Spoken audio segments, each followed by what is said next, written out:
The stars had not yet screamed. The void was silent, ancient, and merciful, until something broke the quiet. A light, pure and defiant, fell through the black. It was not a meteor, nor a weapon, nor the hand of a god, though in time it would be called all three. It was a child, swaddled in steel and destiny, falling from a world that no longer existed into one where hope was a forbidden word. And when that light struck the cursed soil of holy Terra, the world trembled, not in awe, but in fear. Before we descend further into this forgotten faith, remember to join us so that our stories may never fade into silence. It began with fire, but not the kind that warms. The heavens split open like a wound in reality, and from that wound bled light, furious, blinding, divine. Across the corpse world of Terra, beneath her endless towers of dust and devotion, the people raised their eyes in terror. They had forgotten what light untainted by war looked like. The light fell as a star, a single shard of brilliance cutting through the chemical clouds that hung heavy over the ecclesiarchal hives. Servitors halted mid-chant, vox channels screamed of celestial deviation, and the Adeptus Mechanicus turned their optical lenses skyward, murmuring binary prayers to appease the machine god. In the red halls of Mars, a conclave gathered in haste. Among their ranks, the Magos biologists argued over omens and data streams. Some declared it a malfunction in the orbital defense grid. Others whispered of a celestial weapon, perhaps a fragment of the dark age of technology. Only one among them, an ancient tech priest whose vocal cords had long since rusted, murmured through static. Not weapon, not debris, living matter descending from void unbound. And so they watched. The object, no, the child, burned through the sky. Its capsule, still glowing with re-entry flame, struck the wasteland beyond the Martian manufactorums, where red dust stretched into infinity. The impact shook the ground for kilometers. Tech priests dispatched exploration servitors immediately, while the acolytes recited the canticles of preservation to stave off corruption. They found it half buried in scorched dust, a pod of alien design, its surface unmarred, humming with a pulse that confused even the most ancient auspex. The machine spirits within it whispered in languages unknown, but within that vessel, wrapped in light and silence, lay an infant. He was human, or close enough to make them doubt their sensors. The Magos biologist approached with trembling mechadendrites, scanning for radiation, warp residue, gene deviation. None. The child was clean, too clean. His heart beat steady as a reactor core. His eyes, when they opened, reflected the light of Mars's twin moons. He did not cry, he only looked, and in that gaze the priests saw something that made even their iron hearts hesitate. "Specimen viable," one said, "no signs of taint." "Then it is not of chaos," said another. "No," the elder Magos rasped, "but neither is it of man." The report was sent to Terra, encrypted beneath 10 layers of machine cipher. For 140 days there was silence. Then came the decree, signed in gold data script. All records pertaining to the celestial entity are to remain classified under Mechanicus Custodia. The subject is to be retained, studied, and sanctified as potential divine artifact of the Omnicia. And so the child became property. Years passed in the silence of red cathedrals. The boy was raised beneath the sound of chanting servitors and the hum of plasma generators. The priests named him Subject Cal-L/Primaris 001. They did not know it was a name once spoken by grieving parents on a dying world. He grew faster than they could explain. His bones resisted surgical grafts. His skin shrugged off steel. The tech priests praised him as a living machine spirit, a biological miracle. Yet none could replicate his nature. His blood, when analyzed, pulsed with impossible energy. It bent magnetic fields, shattered data caskettes, and once, when an overzealous acolyte attempted to synthesize it, the entire subforge was consumed in light. The priests called it divine rejection. But to Cal, it was confusion. He learned early that his touch could break, his voice could carry like thunder, and his questions, when spoken, brought only silence. When he was 7, he asked the magos overseeing him why the people of Mars never laughed. "Laughter is a sound of inefficiency," came the metallic reply. "We have no need for it." He did not ask again. Instead, he listened. In the endless hum of the forges, he began to hear something else, a faint rhythm, softer than the chant of machinery. It was not the omniscious hymn. It was something deeper, older, a heartbeat that echoed from the stars, as if the void itself remembered a song the Imperium had forgotten. He dreamed of blue skies that no longer existed.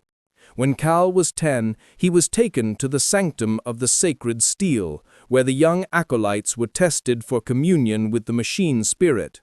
They placed before him a shattered plasma pistol, a relic of the Great Crusade. The priests demanded he awaken it. "Speak to its spirit," they said. "Praise it, command it." Cal placed his hand upon the weapon. He did not pray. He did not recite the canticles. He simply felt. And the weapon, dormant for centuries, began to hum. The coils glowed. The spirit awoke. The priests fell to their knees, voxcasters crackling with static hymns. "It obeys him," one cried. "The Omnicia lives within." But the elder Magos only watched. "No," he murmured. "The machine does not obey. It trusts." And in those words, the first schism of faith began to whisper through Mars. Cal became legend among the acolytes. Some called him the flesh of the machine god. Others feared him, calling him the false spirit. He grew in silence, his heart aching for something unnamed. The priests taught him the Mechanicus Creed. The flesh is weak, the machine is eternal. But when Cal looked upon the servitors, men and women reduced to lobotomized flesh, their humanity replaced with iron, he felt no holiness in it, only sorrow. One night, deep in the subforges, he found a servitor whose memory had not yet fully decayed. Its eyes flickered with remnants of thought. "Do you remember who you were?" Cal whispered. The servitor turned, its vox grill rasping static. Then, faintly, a voice emerged, trembling, broken, almost human. I was a mother." The words struck him like plasma through the heart. He fell to his knees, trembling. The servitor continued its mechanical motion, unaware of its confession. Cal wept. It was the first tear shed on Mars in 1,000 years, and somewhere, buried beneath the red crust of the planet, the machine god stirred, not in anger, but in recognition. By the time he reached manhood, Cal was taller than any tech priest, stronger than any servitor, and faster than any skimmer. He needed no augmentation, no bionics, no fuel. His very presence bent machinery into harmony. The Magi began to fear him as much as they revered him. When they ordered him to undergo the rite of iron, the sacred replacement of flesh with sanctified metal, he refused. "My flesh is not weak," he said softly.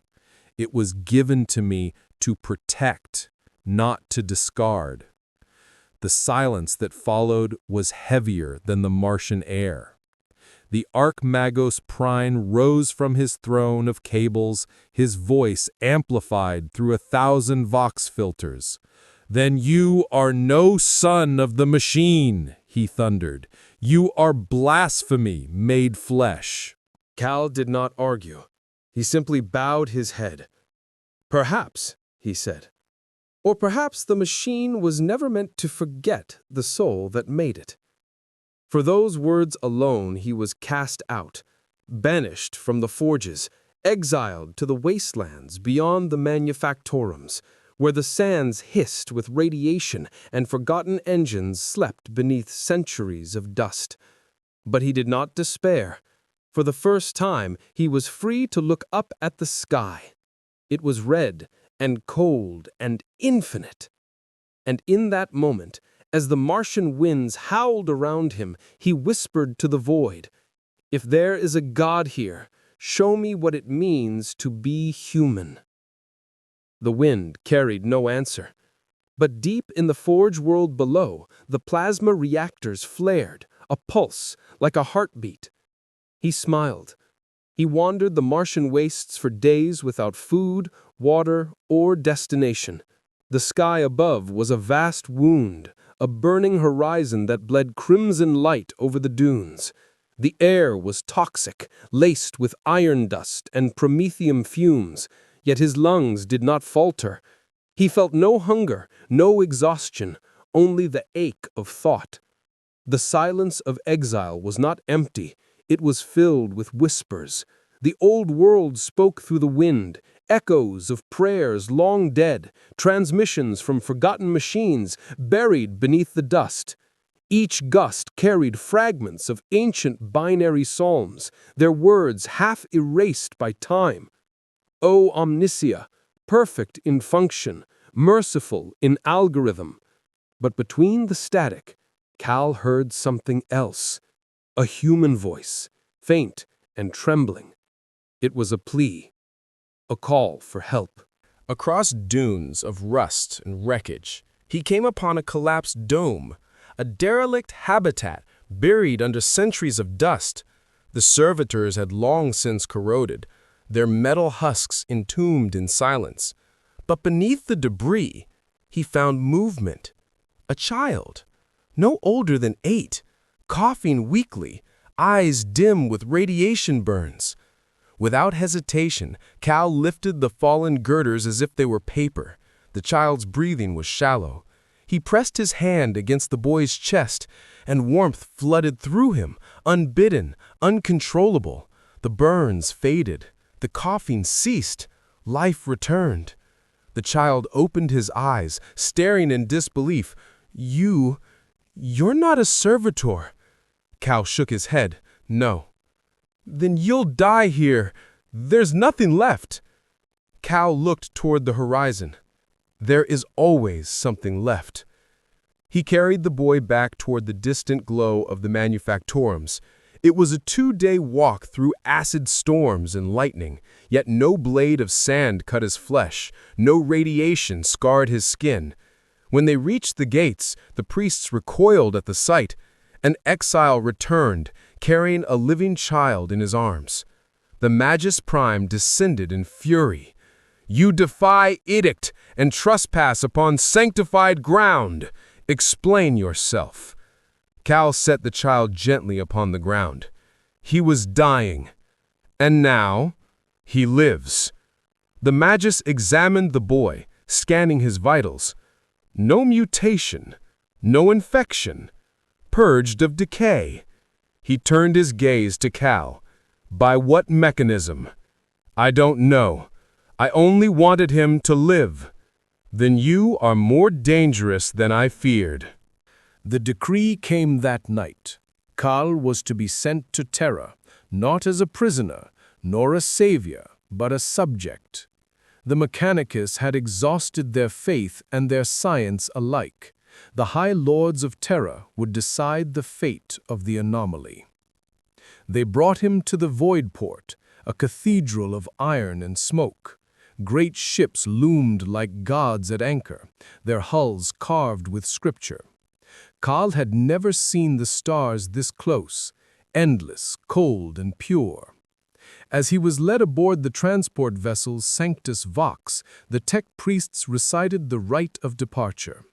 Machine of flight, spirit of void, carry this vessel through the Emperor's breath. May the omnisci's logic shield you from the warp. Kal closed his eyes as the engines roared to life. For the first time, he felt the pull of the void, not as emptiness, but as memory. Somewhere beyond those stars lay the place he once called home, a world of light now gone. When he slept, he dreamed of it. The blue sky, the fields, the laughter of a man and a woman whose faces he could not recall. They were reaching for him, their hands dissolving into flame, and above them the shadow of a red sun. He woke with a gasp, his eyes glowing faintly in the dark. The journey to Terra took months. The warp was restless, filled with murmurs that even the Gellerfield could not silence. The crew whispered of demons scratching at the hull, of voices calling through the air ducts in forgotten tongues. But when Kal walked the corridors, the noise ceased. Even the warp seemed to hesitate before him. The Magos accompanying him began to record phenomena. Unnatural stability in the field, machinery self-correcting in his presence, servitors regaining fragments of lost cognition. To the Mechanicus, it was confirmation of divinity. To Kal, it was torment. He felt the weight of expectation, of prophecy he did not understand. They looked at him as one might look at a weapon they dared not use. At night, he would stare out the observation deck, watching the stars twist and burn in the warp's mirrored void. He whispered to the light beyond them, "If there is a God in this place, why must everything that shines be crucified for it?" The void offered no answer. Terra appeared not as a world, but as a wound upon reality. Layers of smog and hive towers pierced the heavens like the bones of a dead god. From orbit, the light of the golden throne burned like a second sun. When the ship descended, Kal saw the surface, endless spires, cathedrals of faith stacked upon ruins of older faiths. Billions of souls packed beneath the shadow of the Emperor's palace, their prayers rising as smoke into the ashen sky. He was escorted by the custodes themselves, living statues of gold, their eyes like augurs. They said nothing as they brought him through the labyrinthine halls of the imperial palace, where saints turned to dust and dust turned to relics. Finally, they reached the Chamber of Echoes, where the High Lords convened. Kal stood before them in silence. The air was thick with incense and politics.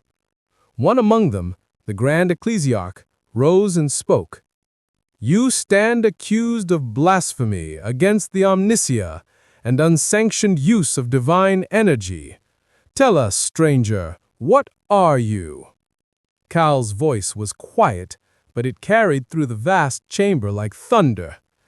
"I am a man." The assembly stirred. "A man does not heal the dying with his hands," one hissed. "A man does not walk unscathed through Martian storms." "Then perhaps," Kal said softly, "you have forgotten what a man was meant to be." The silence that followed was electric. The custodes shifted their grips upon their guardian spears. The ecclesiarch's eyes burned. "You mock the Emperor himself." Kal met his gaze. "No, I remember him." The chamber erupted. Some shouted heresy, others demanded examination, still others whispered prayers. But above them all, the sound that filled the room was not rage, it was fear. For in the light that fell from the ceiling's stained glass, the stranger from the stars looked almost holy.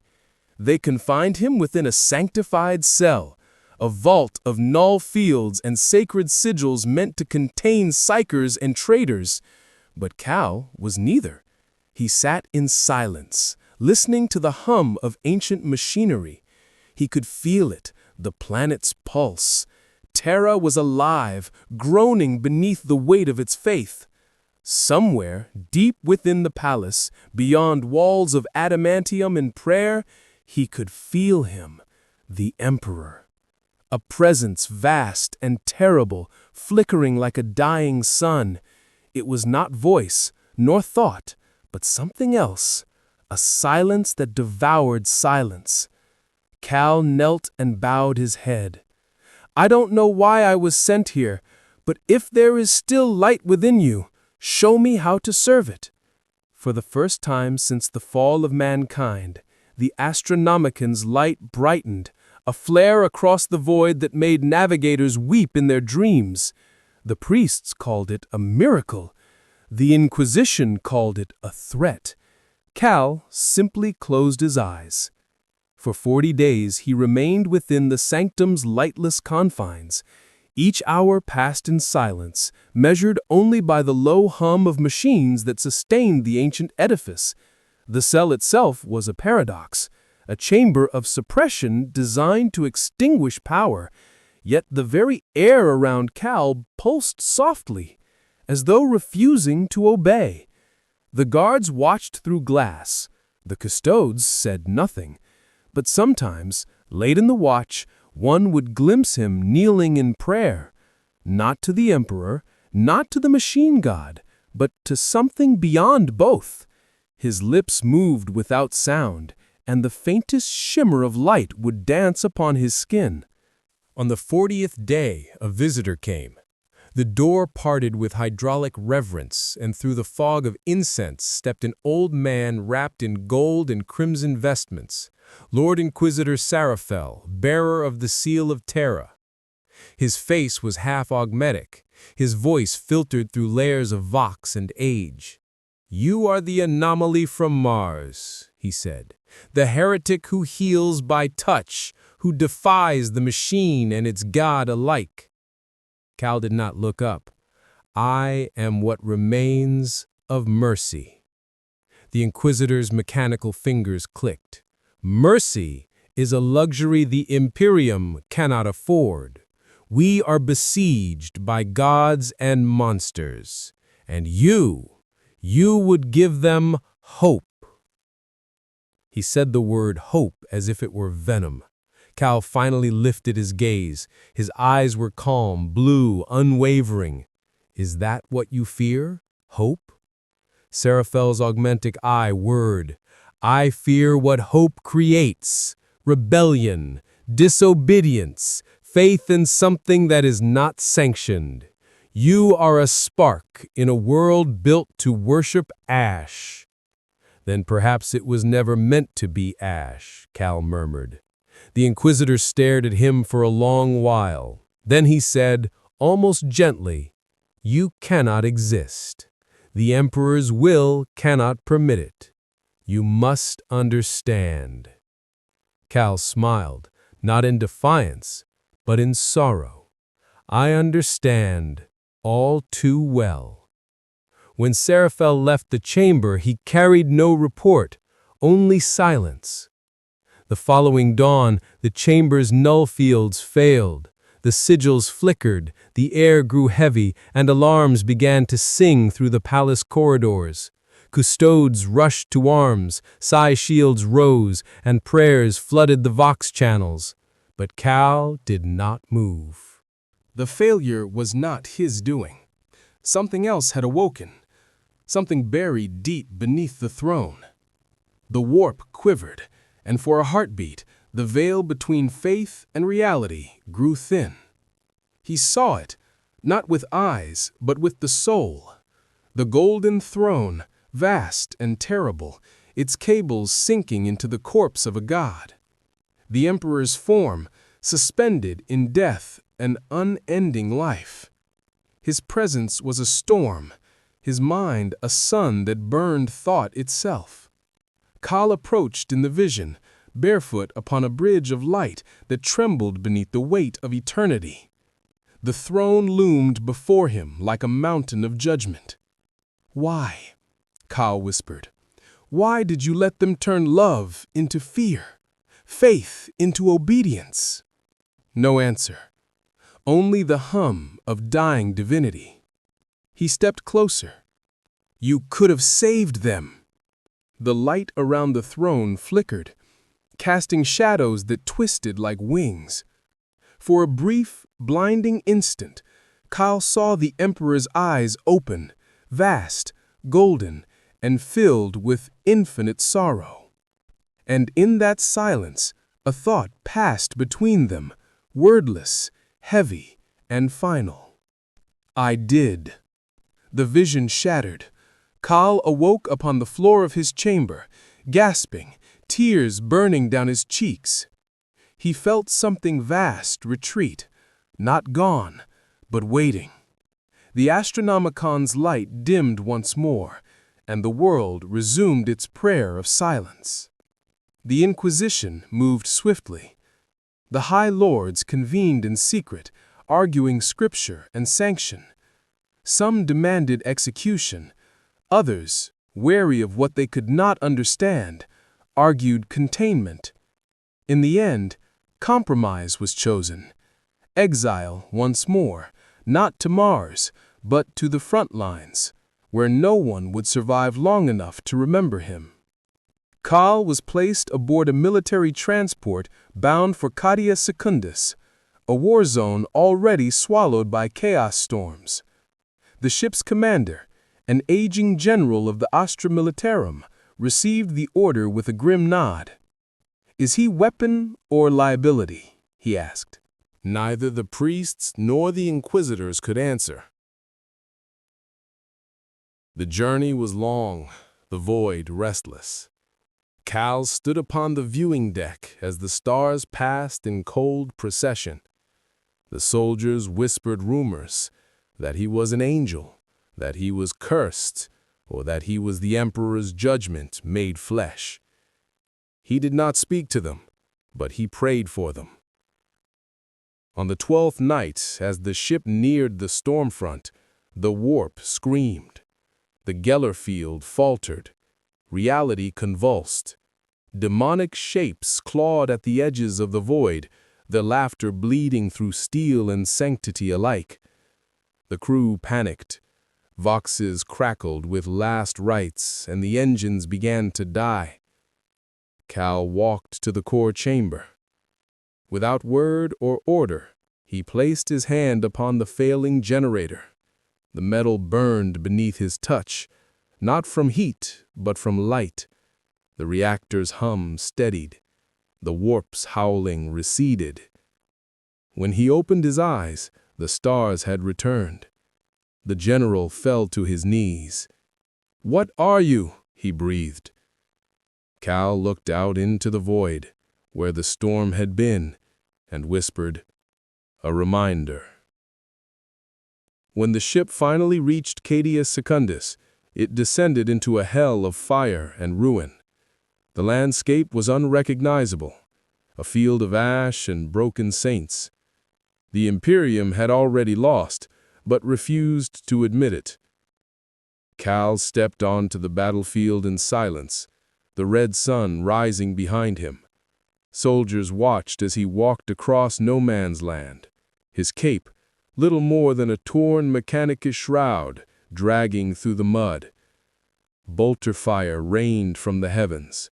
Demons surged from the warp, screaming blasphemies older than humanity itself. Cal raised his hand, and the storm broke upon him like waves against stone.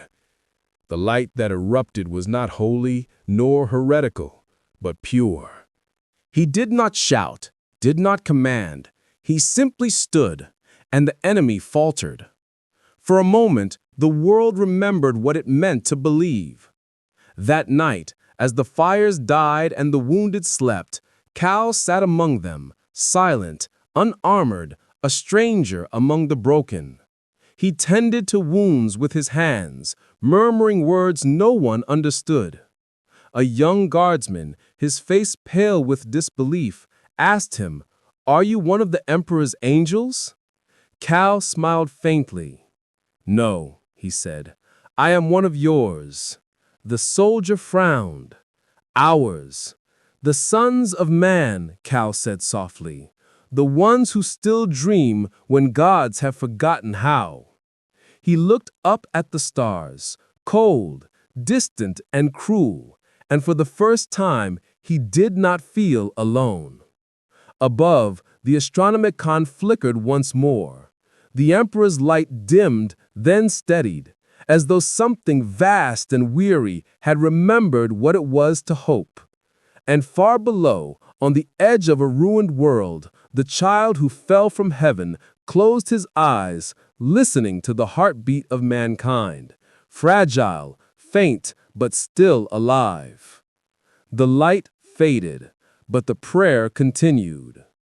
The dawn on Cadia Secundus was gray and silent. Smoke drifted across the ruins like shrouds for the dead, and the ground itself seemed to hum beneath the weight of history. For years, the planet had been a graveyard masquerading as a battlefield, a relic of faith devoured by war.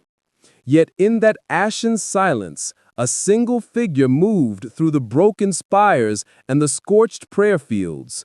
Cal, the exile from the stars, the man the soldiers called the Silent Saint. He had fought beside them for months, never commanding, never retreating. He did not wear the aquila nor the sigil of any regiment. He carried no weapon, for his body was enough, stronger than armor, faster than bolter fire, and yet somehow more human than any of them. When he lifted the wounded, his touch soothed pain. When he looked upon the dying, they smiled as if remembering home. The men followed him, not because they were ordered to, but because they believed. Belief was dangerous. Word of the Silent Saint spread through the ranks like forbidden scripture. Even the commissars hesitated to silence those who spoke his name. Some claimed he was a Primarch reborn. Others whispered that he was a warp entity, masquerading as a man. The Inquisition sent their spies, cloaked in devotion, armed with suspicion. But the closer they came to him, the quieter their doubts became. For when they met his gaze, they saw not pride nor deceit, but sorrow. Endless, weary sorrow. The Astra Militarum's encampment was a monument of desperation. Tents woven from flak tarp, banners soaked in blood, vox channels filled with static hymns. Cal walked among them, barefoot despite the cold. Soldiers bowed their heads as he passed, not from reverence, but from shame. For in his presence, they felt the weight of what they had become. That night, as the wind howled through the broken chapels, Cal sat beside a dying soldier. A boy barely 17, chest torn open by shrapnel. The medicae had given up. The priest had spoken the last rites. Cal held the boy's hand. "You're afraid," he said softly. The boy nodded, eyes glassy with pain. I don't want to die." "You won't," Cal whispered. "But the Emperor," the boy gasped. "He doesn't hear us anymore." Cal smiled sadly. "Then I'll listen for him." The boy's breathing slowed. A faint glow, gentle as dawn, passed between their joined hands. When the last breath left the soldier's lips, his face was peaceful. The medicae fell to his knees. The priest crossed himself and whispered, "Miracle." But Cal did not look up. He was trembling. Every act of healing cost him something. Not strength, not flesh, but memory. Each soul he touched left a weight upon his own. He could not recall the boy's name moments later, only his smile. And yet, he continued.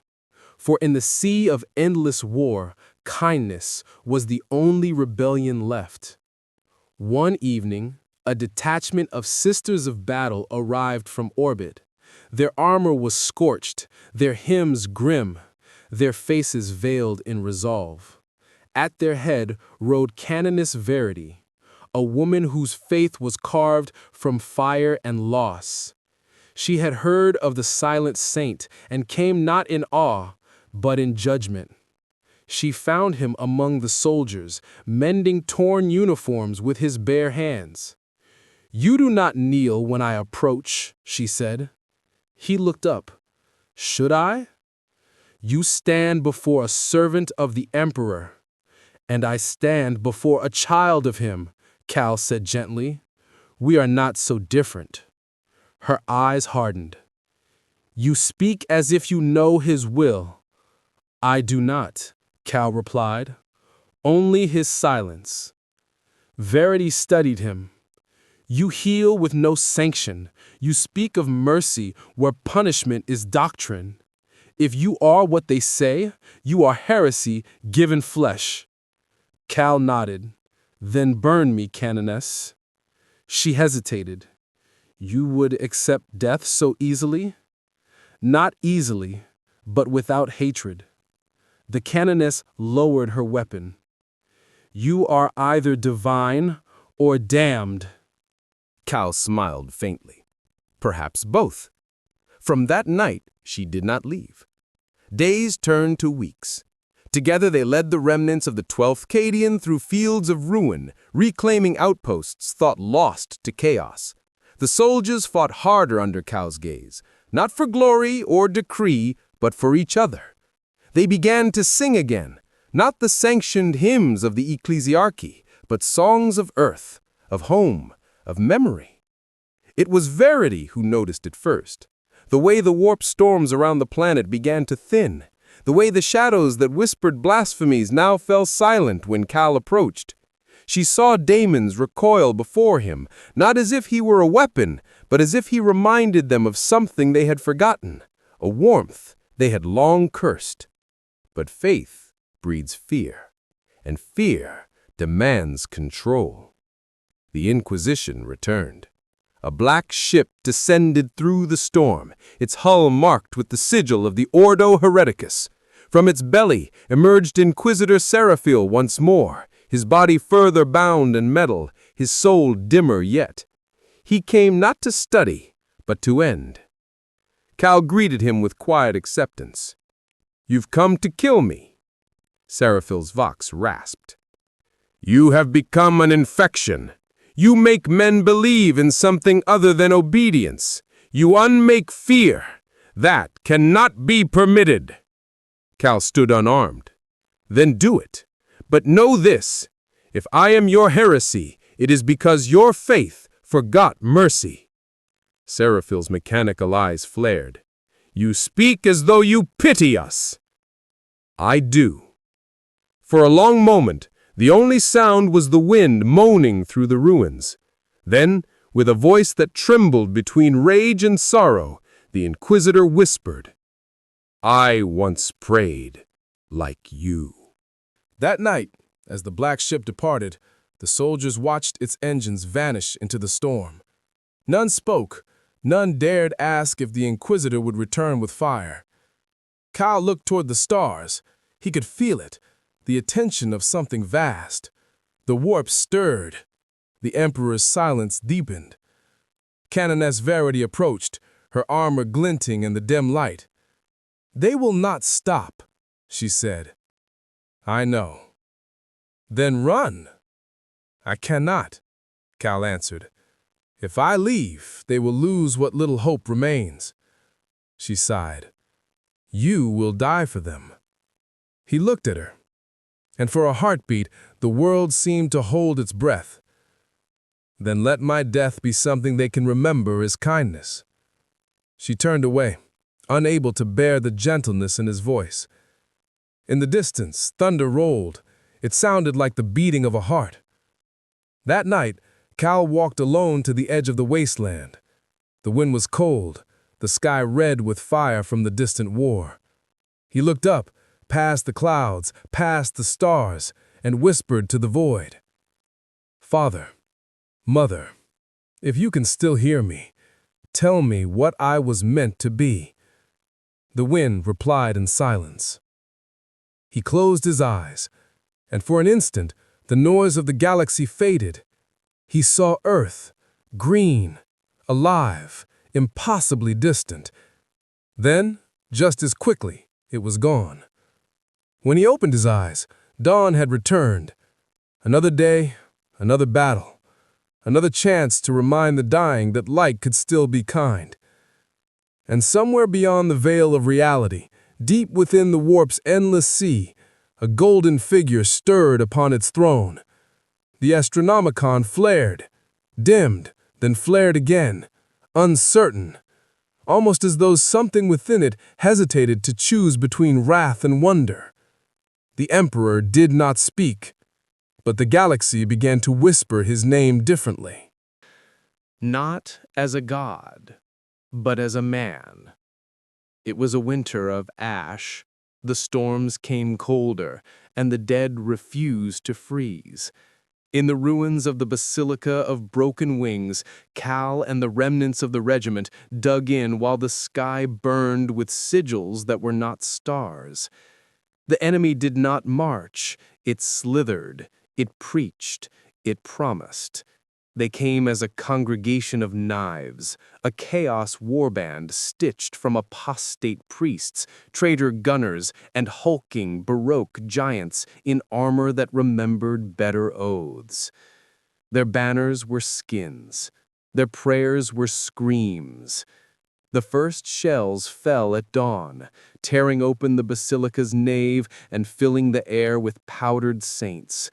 Voxes cackled with catechisms the ecclesiarchy had purged from every codex, but the warp kept in perfect memory. Cal stood in the collapsed transept, stone dust glowing faintly in his breath, listening. Not to the enemy, but to the men. He could hear their hearts beating behind flack and fear. He could hear the ache in Verity's knuckles where she clenched her rosarius until bone protested. "Hold the southern arch," she ordered, voice steady as a hymn. "If they breach, fall back to the reliquary stair and burn the ascent." "And the civilians?" a sergeant asked. "The catacombs still hold hundreds." Verity did not answer. She knew the math of martyrdom. Cal did. He walked to the stairwell mouth and stared into the dark where mothers hushed children and old men whispered names. He could feel them as surely as he felt the radiance in his own marrow, each soul a candle cupped against storm. He turned back to Verity, and the look in his eyes made her flinch as if struck. "I will not trade them," he said simply. "Then we lose everyone," she replied. "We are not given your miracles." "Nor my guilt," he whispered. "Let me carry both." The first breach came swift. The traitors hurled shock rams into the southern arch until the ancient stone sighed and opened like a wound. Through the dust strode the giants, corrupted kin of angels, their pauldrons inscribed with blasphemies, their helms shaped like altars to hunger. Bolter fire tore the air into red script. Guardsmen fell, sisters fell. Cow did not. He stepped forward, unarmed, and moved with a speed that felt like silence made flesh. Shells struck him and lost courage. Chainswords met his palms and wept sparks. He did not kill. He shattered weapons, crumpled armor like parchment, hurled hulks aside with a gentleness that should have been comical and was instead terrifying. A traitor chaplain, vox-grilled dribbling sermons of spite, advanced with a Crozius that spat warp fire. He swung for Verity's skull, but Cal intercepted, hands closing on the heated head of the weapon as one takes a burning coal to save a home. Metal screamed. The warp fire guttered, then died as if ashamed. Cal met the black lenses where a man once looked out and said, soft as rain, "You can stop." For a heartbeat, the giant hesitated. Beneath layers of damnation, something human flickered like a drowned star. Then a bolt pistol barked from the gallery, and the moment knelt to blood. The traitor chaplain staggered as shots cratered his gorget. Verity had fired without a prayer. He fell, and his congregation roared. Cal did not roar. He placed the ruined Crozius gently upon the floor, as if returning a relic to an altar, then waded into the tide again. He broke no bone he did not have to. He took every blow that sought a weaker body. Men cheered, men wept. Through it all, he listened for the sound that mattered, the catacomb candles below, trembling but unextinguished. By nightfall, the basilica stood, more whole than house, but standing. The traitors withdrew, dragging their wounded like broken idols. The survivors slumped among shattered pews, too tired for hymns. Someone laughed then, a cracked, unbelieving sound. It spread, shy at first, then freer, until the nave echoed with something Mars had taught Cal was inefficiency.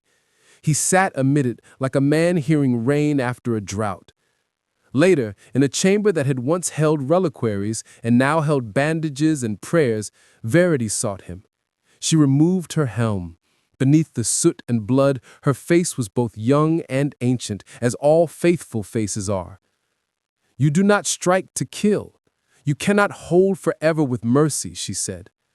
"I can hold long enough for mercy to become a habit," he answered. She stared at him. "You speak like a saint, you fight like a miracle, and yet, when you stood between me and that monster, I saw fear in your eyes. I was afraid of failing to be kind. I have failed it before." She sat beside him on the broken step, armor creaking like prayers in winter. "The Emperor is a fire that does not apologize," she murmured. "He burns and by burning saves." Cal's gaze traveled to the ragged hole where the ceiling showed a sky scabbed with smoke. And if he once wanted to be more than fire, if he once wanted to be a hand that set a shoulder straight, a word that told a child to sleep, he shook his head. "Forgive me, I am not theologian." "No," Verity said quiet, "you are scandal." Before dawn, the enemy returned, not with engines and guns, but with a hymn. A vox tower rose from their lines like a black thorn, chanting a reverse-like canic that crawled into bone. It turned memory to rust. Men looked at their hands and saw claws. Some buckled at the knees, whispering apologies to sins they had not yet committed. The reliquary stair began to moan with fear, the sound of many candles ready to go out. Cal stood and walked into the nave's center, where moonlight, thin as forgiveness, pooled in ash. He raised his head and answered the tower with a voice that was not loud, but carried like wind through wheat. He did not speak scripture. He told a story of a servitor's last memory of a child, of a boy whose name he could not keep, but whose smile he did, of a wind over a red world that sounded like a heartbeat refusing to die. Word by word, the reversed hymn frayed. Men sobbed, women steadied. The candles below steadied too. The traitors pushed. The tower screamed. The basilica shuddered. Cal's voice thinned like a man holding back the sea with a cup. He faltered. He saw, for a terrible instant, himself as the enemy promised, a false god teaching weak hearts to trust warmth in a universe designed for cold. He could have chosen fire. He could have become it. He chose to kneel. Verity stepped beside him, removed her rosarius, and slipped it into his open hand. She did not speak. She only knelt too, armor on stone, head bowed as if before a relic. Around them, one by one, soldiers knelt with their weapons uncocked. In the catacombs, kneeling turned to prayer. In the enemy line, the tower clawed the sky and wailed because nothing in its litany accounted for this. The storm broke, not with thunder, but with quiet. The Vox Tower stuttered to voicelessness. The warband fell back, confused, as if they had reached a cliff that wasn't there yesterday. Dawn arrived, gray and undecided. The basilica breathed. Cal rose last. When he stood, he swayed, and for the first time the light in him guttered like a candle robbed by wind. Verity caught his arm. She felt heat under skin, but not the heat of engines. The heat of a man who had poured out too much of himself and would do it again. Rest, she said. Even miracles must sleep. He smiled, and the smile broke her heart because it was small and human and tired. He looked toward the door where morning struggled with smoke and froze. Figures stood in the ash outside, silent as verdicts, gold catching the first light. Tall, implacable, their guardian spears kissed with frost. The Adeptus Custodes had come to a ruin far from palaces, and their arrival was not a visit. It was an ending with a face. The nave hushed. Even the wounded remembered how to be still before living myth. The custodian at their head lowered his spear, not in threat, but in certainty. His voice was the calm at the heart of a blade.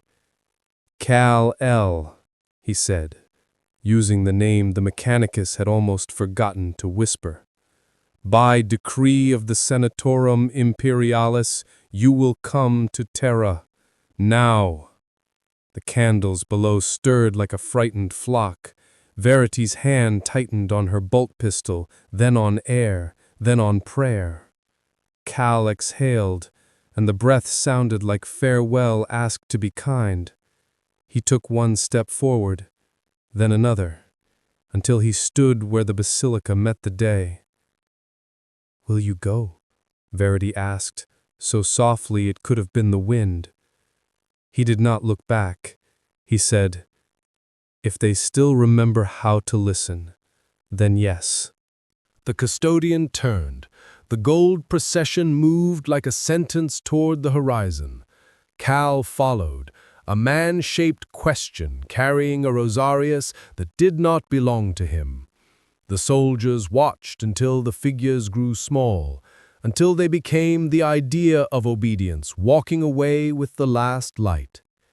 At the threshold he paused. He did not wave. He did not bless. He only looked up, past the smoke, toward a sun that refused to warm the living, and the expression on his face was not faith or dread. It was hope, and it was very, very quiet. The Custodes' ship was silent as a tomb. Not even the hum of the reactors dared break the reverence that clung to those golden giants. Within their ranks, Cal walked unchained, but watched, his simple robes already stained with soot from the basilica's ruins. Outside the viewport, Cadia Secundus receded into a bruise of cloud and fire. Verity watched from the ground as the craft ascended, a rosarius gone from her neck. The soldiers knelt without command. For the first time, their prayers were not to the emperor, but to memory. Inside the vessel, Cal stood before the custodian who had spoken his name. You could have come sooner, he said quietly. The warrior's helm inclined. We come when commanded. And who commands you now? The same who always has. Cal studied the gold masks, the flawless armor, men who had sacrificed humanity for duty. Then tell me, he said, is he alive, or are we kneeling before his ghost? The Custodes did not answer. He did not need to. The silence was answer enough. Terra received him with thunder. The ship's descent shook the upper hives. Its shadow fell across the spires like the memory of judgment. In the ecclesiarchal forums, choirs sang hymns of victory. None believed. Cal was brought again through the palace gates, the same corridors of relics and ash, but now the eyes that watched him were different. The priests no longer looked upon him as artifact. They looked upon him as threat. He was escorted through the hall of endless petitioners, where billions had come to beg the emperor for salvation. The air was thick with incense and grief. He heard whispers, false prophet, warp spawn, unclean saint. He said nothing. The custodies left him at the threshold of a vast chamber carved from black stone and gold. Its ceiling rose beyond sight, its walls engraved with the victories of man. At the far end, upon a dais of light, sat the figure of the ecclesiarch himself, old, immense, radiant with borrowed holiness. "You return to us clothed in rumor," the ecclesiarch said. "Some call you savior, others curse you as a devil. Which are you?" Cal's eyes lifted to meet his. "I am only what remains of us when the fire has gone out." "Do you claim divinity?" "I claim sorrow." The old man frowned. "You speak in riddles."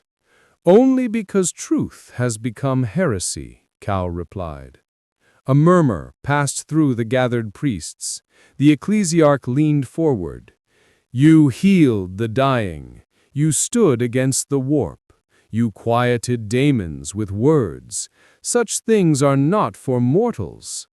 "Then perhaps mortality is not what you believe it to be," Cal said softly. "Perhaps you have mistaken obedience for holiness." The ecclesiarch's voice sharpened. "Blasphemy!" "Compassion," Cal corrected. "You built temples to a man who never asked for worship. You buried mercy beneath fear and called it faith." The chamber erupted. A dozen confessors drew their relic weapons, their faces carved with fanatic certainty. Cal did not move. The custodies stepped forward, their spears lowering, not to protect him, but to prevent a slaughter of the unworthy. The ecclesiarch arose. "Enough! You will be judged not by words, but by him." Cal's breath caught. "You would bring me before the throne? Only the emperor may decide if you are miracle or menace." They brought him down, deep into the catacombs beneath the palace, through sanctums of stone and steel, where the air was older than the Imperium itself. The corridors were lined with silent servitors whose eyes no longer saw. Their presence was like morning frozen into flesh. At last, the custodes halted before a gate that glowed faintly with psychic warding. Beyond it, the hum of machinery was unending, the rhythm of eternity chained. Cal stepped forward. "Will I die if I enter?" One custodian answered, his voice like the grinding of ancient marble. "None who are unworthy may stand before him." "Then I must go," Cal said. The gate opened. Light poured through, not radiant but oppressive, golden as decay. He entered. The throne room was larger than belief. Its air was thick with psalms encoded into electricity, the walls alive with the hum of unfathomable engines. The emperor's body sat unmoving, a cathedral of bone and machine. Cables the size of mountains burrowed into his flesh. His eyes were closed, his face neither dead nor living, the mask of eternity itself. Cal fell to his knees. The heat of the throne's light pressed against him like judgment. He felt his skin burn, his bones tremble, but he did not turn away. "Father," he whispered, "they say you saved them. They say you are God." No sound. "I have seen what your empire has become. I have seen the cost of your silence. Is this what you wanted?" The light pulsed, once, like a dying heartbeat. Cal rose to his feet. "If you are truly God, then tell me why mercy feels like rebellion." The air cracked. A wind unlike any storm rushed through the chamber. Visions erupted, galaxies aflame, humanity crawling across the stars, crying out for salvation. He saw the emperor as he was, a man of vision, of sacrifice, of unbearable loneliness. And then a voice, not sound, but thought, vast and terrible. You seek to give them what they cannot bear. Cal staggered. They bear worse every day. They need order, not love. They need both, he said. Love breaks. Then let it break, Cal whispered, and let something new grow from the pieces. For a moment, the light dimmed, the Emperor's face turned slightly, the ghost of movement in the eternal stillness. The machine screamed in protest, the throne shuddered. Cal stepped closer, his hand trembling. You are not dead, he said, but you are not alive. You are remembered, and I think even gods can forget what they once meant to be. The light around the throne swelled, blinding, pure, filled with every cry, every prayer, every death ever offered to the golden god. Cal stood within it, burning and unburned, until all that remained was silence. When he emerged, his eyes glowed like molten glass. The custodies bowed their heads, not in worship, but in acknowledgement. What did he say? One asked. Cal looked past them, toward the light bleeding through the open gate. He remembered. The custodian hesitated. Remembered what? That he was human. Cal walked past them, his shadow long and golden upon the floor. No one stopped him. None could. Outside in the streets of Terra, the faithful looked to the sky and saw the Astronomicon blaze anew, not with the blinding fury of divinity, but with the soft, living warmth of dawn. In the manufactorums, servitors paused their endless labors. In the slums, the poor lifted their faces to the light and wept without knowing why. And somewhere deep within the warp, the demon screamed, not in pain, but in memory. For a fleeting moment, mercy had become contagious. And in the shadow of the throne, the man once called Cal, once called heretic, once called saint, walked into the light until he was no longer seen, only felt, like a prayer that had finally found an answer. On Terra, he was simply gone. The custodes would not speak of him. The ecclesiarchy called him an illusion, a heretical myth woven by chaos to test devotion. The Mechanicus purged every record under his name. But across the void, among the dying and the desperate, his name was not data, it was prayer. They called him the Angel of the Imperium. He walked the stars like a secret. There were no ships to carry him, no navigators to guide his way, yet he moved between worlds, guided by something older than coordinates. Sometimes he appeared where the warp raged most violently, a flash of blue light amid the shrieking void. Sometimes he was seen on plague worlds, standing over the dead, his presence stilling the corruption for a heartbeat before vanishing. And sometimes he stayed. On the agri-world of Virilia, the harvest fields had become graveyards. The Astra Militarum had abandoned it months ago. Chaos had claimed the soil. When the angel arrived, he found only ruins, charred barns, rusted plows, and children hiding among bones. He did not come with fire. He rebuilt. The villagers watched in silence as he mended shattered plows with his hands, coaxed water from poisoned wells, and buried the unburied with words too gentle for this age. When raiders came, he stood between them and the innocent.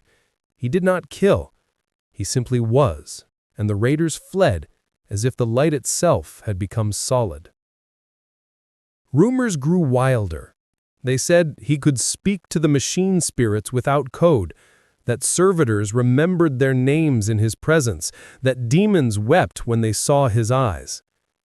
But the Imperium does not tolerate miracles it cannot own. The ecclesiarchy dispatched missionaries to Virilia under the banner of cleansing the faithful. They came with fire, banners, and doubt. When they arrived, they found no rebellion, only peace. The angel stood at the edge of the settlement, waiting. I did. And? Call's gaze turned toward the horizon, where smoke from the distant manufacturer blurred the sun. He listened. The confessor swallowed. To you? To all of us, Call said. He just needed someone to remind him how. The old priest dropped his staff. It clattered against the soil. Blasphemy, whispered one of the younger preachers, but his voice trembled. Call stepped forward, touching the man's shoulder, gently, as one comforts a frightened child. No, he said. Memory.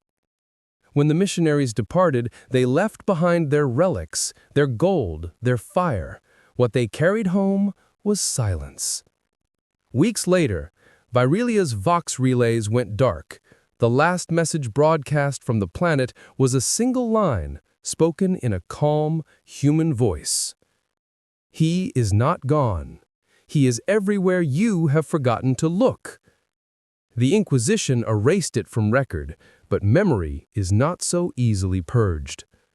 Across the Segmentum Solar, the war against the arch-enemy never stopped.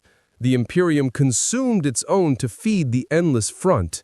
On the dying fortress world of Omaris Prime, Call walked among soldiers who no longer believed in victory. Their commissars shot the hopeless at dawn. The Emperor's name was shouted in desperation, not faith. He did not preach. He listened. He sat beside men as they died, held their hands until the last breath, and whispered that they were seen. He carried no banner, no icon, but where he walked, morale rose. Soldiers began to fight not for conquest, but to protect one another.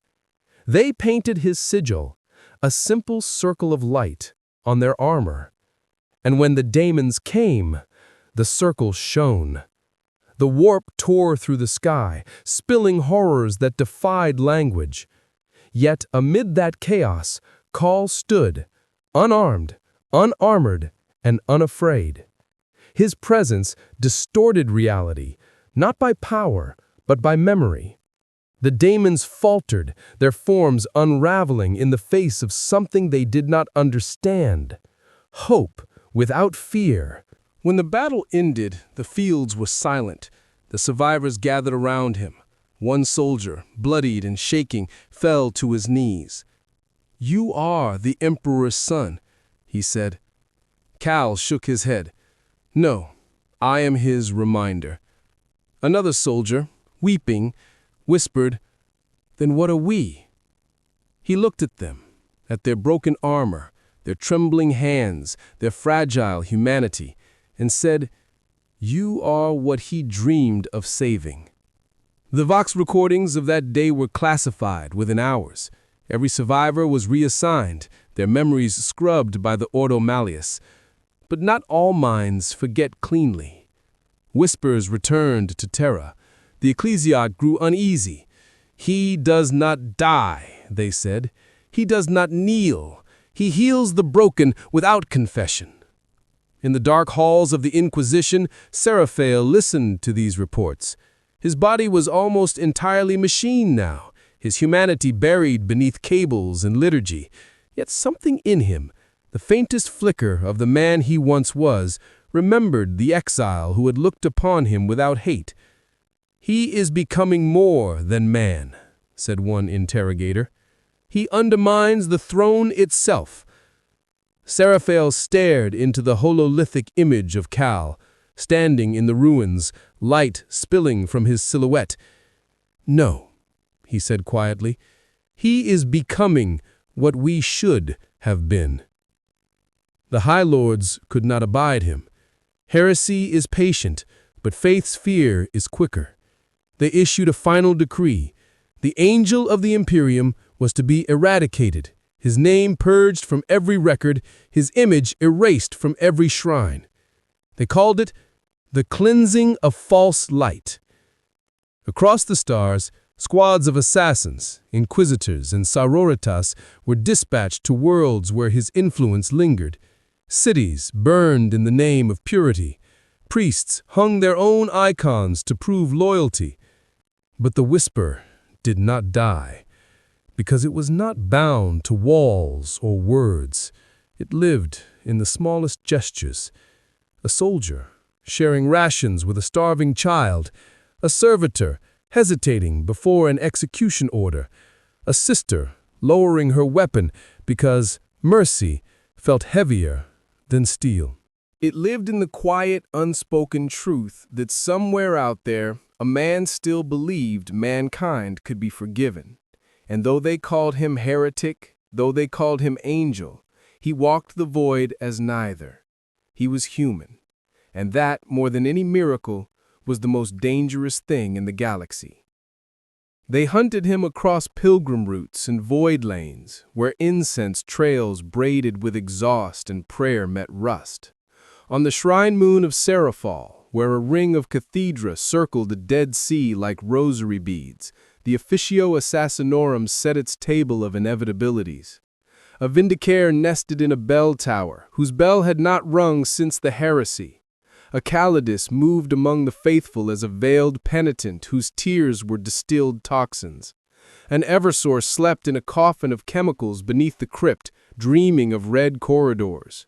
And in the shadow of the reliquary, where candles burned without smoke, a Calexis waited, hooded, faceless, the cold of unbeing spreading from that anti-soul like frost. Cal arrived on foot, because arriving by miracle would have taught the wrong lesson. He walked the causeway between the bone-white basilicas, past women with palms scarred by work and old men whose eyes were cataracts of devotion. He blessed no one. He promised nothing. He simply listened, one hand brushing the stone as if its long memory could steady his own. The shot came when the sun kissed the horizon and turned the Dead Sea to beaten gold. A line of impossibility cut the air, subsonic, prayer straight, aimed at the hinge of mercy beneath the human skull. The Vindicare had measured wind, temperature, hope. The round never reached its mark. It met Cal's uprised fingers and came to rest between them like a surrendered oath. The bell tower stilled. Far below, a child laughed without knowing why. The second attack was gentler. The Calidus approached with a pilgrim's limp, a story of a lost brother, a vial of tears sweet as absolution. She stood too close, and the poison in her skin lifted from her like a second perfume. Cal felt it bead upon his palms and slide away as rain off glass. He saw the tremor in her borrowed mouth when she realized her employment was failing and the grief behind the roll leaked through. He took her hand without accusation. "You have been many names," he said, and forgot the first. Her eyes filled, real tears this time, and she fled because she could not afford to remember. The crypt cracked. The Eversor awoke like a siren given meat. He burst from the stairs, chemical shrieks venting from his armor, the world narrowing to arteries, soft targets, kinetic hymns. Guardsmen's bodies became punctuation marks in a sentence of slaughter. Cal stepped into his path and caught the chain blade as a father catches a falling plate. Teeth screamed, motors howled. He bent the weapon's spine until the links hung like a broken rosary, then took the assassin in his arms as one restrains a fevering child. The Eversor thrashed, needles finding no purchase, rage running out of script. When at last the chemical heart ticked down, Cal laid him on the crypt steps, palms on the assassin's helm as if in benediction. "Sleep," he whispered, and it was an order without violence. Silence fell, not relief, but vacuum. The candles guttered, the hymn threads in the air frayed. People clutched at their throats, thinking smoke had thickened. It had not. The Calexis had stepped into the open. The Calexis raised a hand, and the air around Cal folded inward. He felt his lungs misremember breath, his heart hesitate, his bones ring with a subtraction that made mathematics of mercy. For the first time since Mars, he faltered. He saw himself as the Imperium needed him to be, a story extinguished cleanly. He could have run, he could have chosen force, torn the faceless helm from a faceless man and made an orphan of duty. He knelt. The plaza gasped, and the sound died as the null drank it. Cal placed his palms on the stone, as if petitioning the road. He lifted his chin to the blank visor where no eyes lived and said, "I see you." There was no reply. The void within the assassin abhorred recognition, yet beneath the blankness a life remained, a childhood unblessed by song, a conscription where voices never touched skin, a training that turned loneliness solid and called it strength. Cal's own light could not reach that winter, but his voice could. Even here, without miracle, language still obeyed the craft of human things. "You were taught you are absence," he said, "but absence is only the shape of a missing thing." The Calexis staggered as if shot by a weapon that offered no wound to dress. The no-field fluttered, enough for candle flames to remember their work, for mothers to breathe, enough for a man in a robe of scarlet and steel to step from the reliquary's shadow, rosette bright as a blade. Inquisitor Seraphel stood with his augmetics whirring like insects trapped in amber. Around him, acolytes aimed sanctioners, and the sisters who had survived raised bolters that smelled of liturgy. "Stand down," he ordered, not to the soldiers, but to the pariah. The word carried the weight of oaths, and the Calexis obeyed, because obedience is the last shelter of those engineered against touch. Seraphel's gaze found Cal. Something in that half-metal face moved, like a sparrow trapped behind glass. "You should be ash," he said. The vox grated, but the man beneath it strained for softness. "Every calculus we keep says you are the wrong lesson for a species that needs fear to live." "I know," Cal replied. Without the bite of the null, his breath came steady again, but no radiance announced it. He looked, in that moment, only like a man kneeling because standing would have said the wrong thing. But fear has kept us alive so long, we have forgotten that living is not the same as being human. The Inquisitor's acolytes shifted, confused by a script that had mislaid its ending. Far above, the Vindicator remained in his nest, finger light on a trigger that now felt heavy as sin. The Kalidas watched from a doorway, one hand at her throat, as if keeping something inside that wanted out. The Eversor lay dreaming an unearned dream. The Calexis stood with hands at his sides, and for the first time since his making, felt the weight of them. "Name one thing your way saves that mine cannot," whispered Seraphel. Cal did not look at the rosette or the guns. He turned his head toward the edges of the crowd, where a child clutched a piece of broken stained glass held like a shield.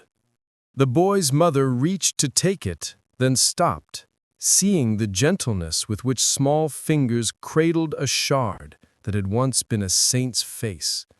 Cal nodded toward them. "That," he said, "the carefulness we give to broken things, because they were beautiful once." Serapheo closed his eyes. When he opened them, the machine had lost ground to the man. He raised the rosette. Every gun barrel rose with it, reflex before thought, doctrine before breath. He could damn or spare with a movement no larger than a sigh.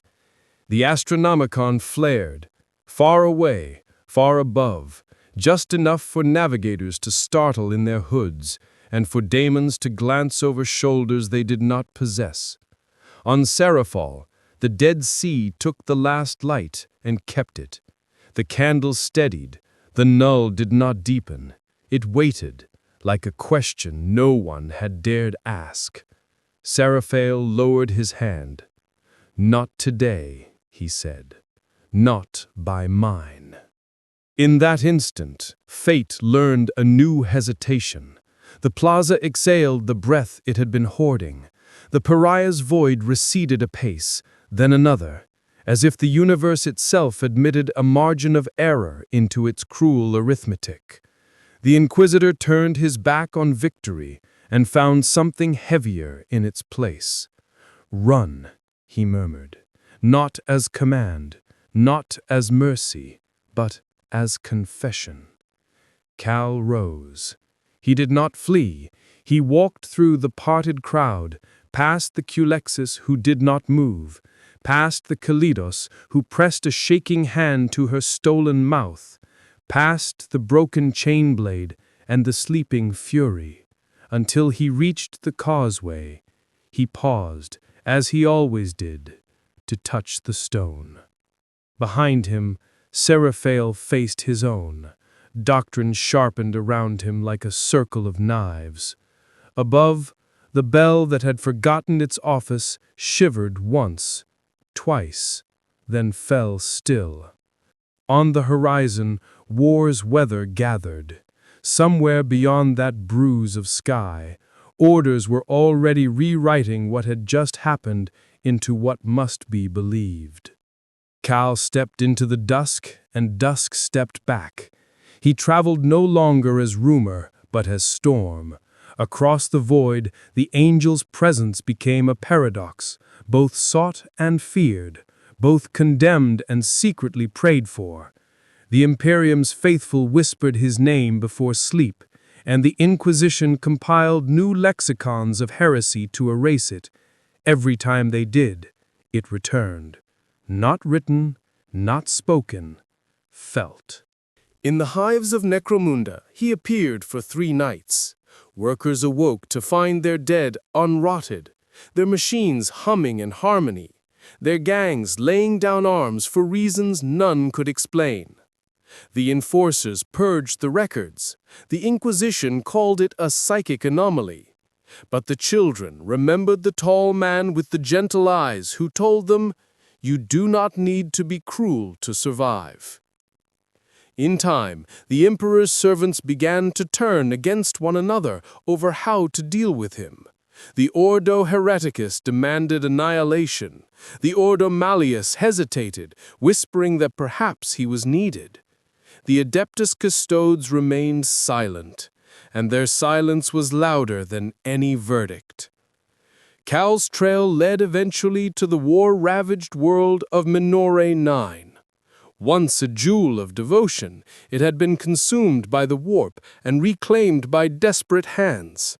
The sky burned like stained glass melting in an unseen furnace. The ground itself screamed beneath armored treads. The Astra Militarum were retreating, step by bleeding step, as demons poured from the horizon. Cal descended from the void like a fragment of remembered light. He landed not with thunder, but with a sigh. The soldiers saw him and could not decide whether to kneel or run. He did neither. He simply walked into the fire. The demons felt him first, an offense to their nature. His light did not burn like faith, it softened.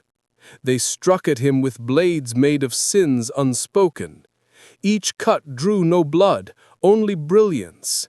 Every blow reflected not hatred, but understanding, and that made them scream more than pain ever could.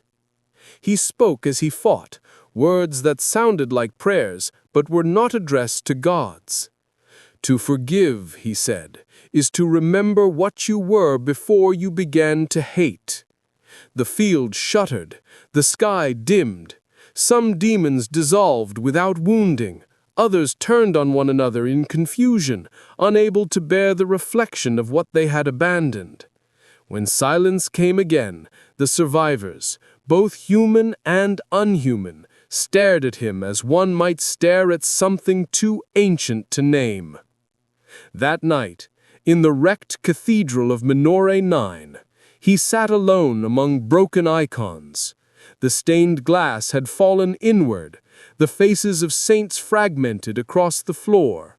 He began to gather the pieces, pressing them into crude shapes, not to restore them, to remember them. From the shadows came Seraphael.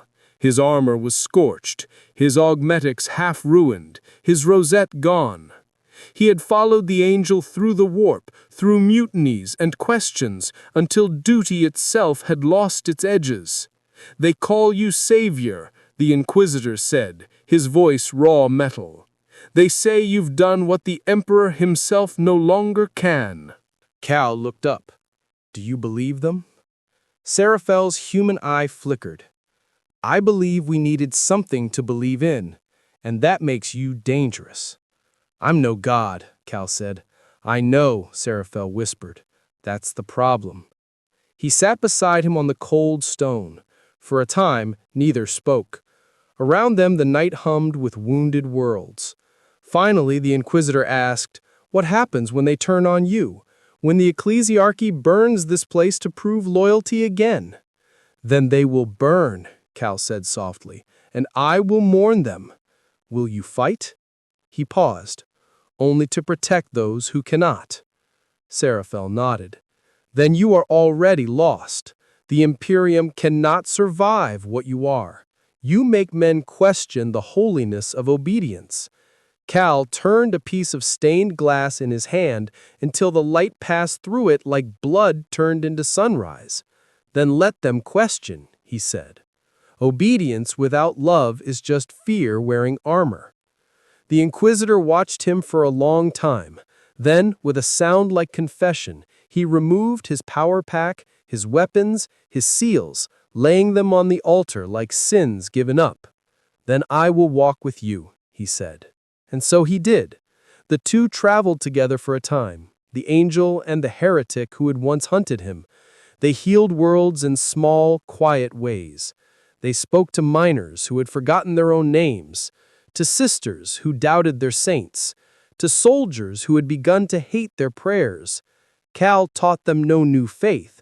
He only reminded them of old humanity. And slowly, painfully, something changed. Across the segmentum, reports arrived of worlds that no longer needed executioners to stay loyal. That frightened the Imperium more than rebellion ever had.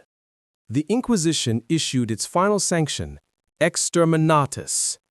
Minora X, reborn in mercy, was to be reduced to memory. When the sky cracked open and the first cyclonic torpedoes fell, Cal and Seraphel stood upon the ruins of the cathedral. The people, farmers, soldiers, children, gathered below, faces turned upward in both terror and belief. Seraphel's voice trembled. "They're coming for you." "No," Cal said, his eyes on the stars. "They're coming for hope." He looked at the Inquisitor, the man who had learned again how to feel, and smiled. "Guard them, Seraphel. Whatever happens next, make sure someone remembers."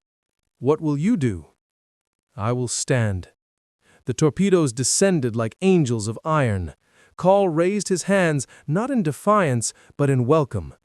The first blast engulfed him in white. For a moment, the night turned into day. For a moment, the stars blinked as if they could not bear witness. When the fire cleared, the city still stood. Where the angel had been, only ash remained, and a faint, lingering warmth that would not fade. The Imperial fleet reported sensor anomalies. The Inquisition recorded warp interference. But on the surface, the survivors knew the truth. Their world had not been spared by power. It had been spared by compassion. Seraphel lived. He led the survivors into the mountains, guiding them by a light that never quite left his eyes. In his old age, he wrote what he had seen, not as scripture, but as confession. He ended it with one line. He was the best of us, not because he could fly, but because he refused to stop believing that we could.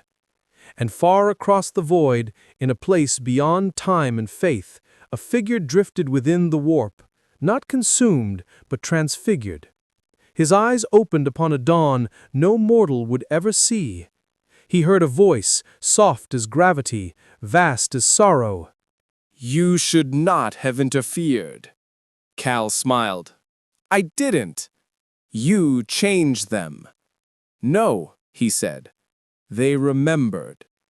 And then, like starlight swallowed by morning, he was gone. The Imperium endured. The wars continued. The prayers grew louder. But sometimes, when the void went quiet, ship crews swore they saw a shadow of a man walking across the stars. Not a god, not a saint, but something rarer. A reminder that mercy, even in darkness, still burns. They called it heresy because it made men smile, because it made soldiers lower their weapons and priests question the words they'd memorized their entire lives. They called it heresy because it gave the Imperium something more dangerous than any Xenos, daemon, or rebel could ever bring: hope, unchained from fear. Across the segmentum solar, it spread like a song hummed beneath breath, untraceable, unkillable. Planets once drowned in despair began to rebuild without orders. Manufactoria began crafting tools instead of guns. Miners set aside their picks to bury their dead with names again. They said it began on Minore IX, though Minore was ash now. They said it was born from a man who had walked into fire and left behind warmth instead of ruin. They called him the Angel Reborn, though his ashes had been scattered to every wind. But the truth, whispered in vaults and catacombs, was simpler. He had not died.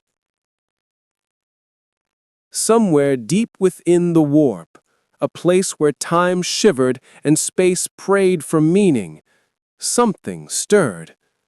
It was not the howling madness of daemons, nor the twisted faith of lost psychers. It was a rhythm, quiet and patient, like the beating of a heart that refused to stop. Cal drifted through the abyss, neither flesh nor spirit. The warp pressed against him, testing his will, searching for weakness, for hatred to feed upon. But he carried none. The darkness offered him kingdoms, thrones of belief, and vengeance against those who had betrayed him.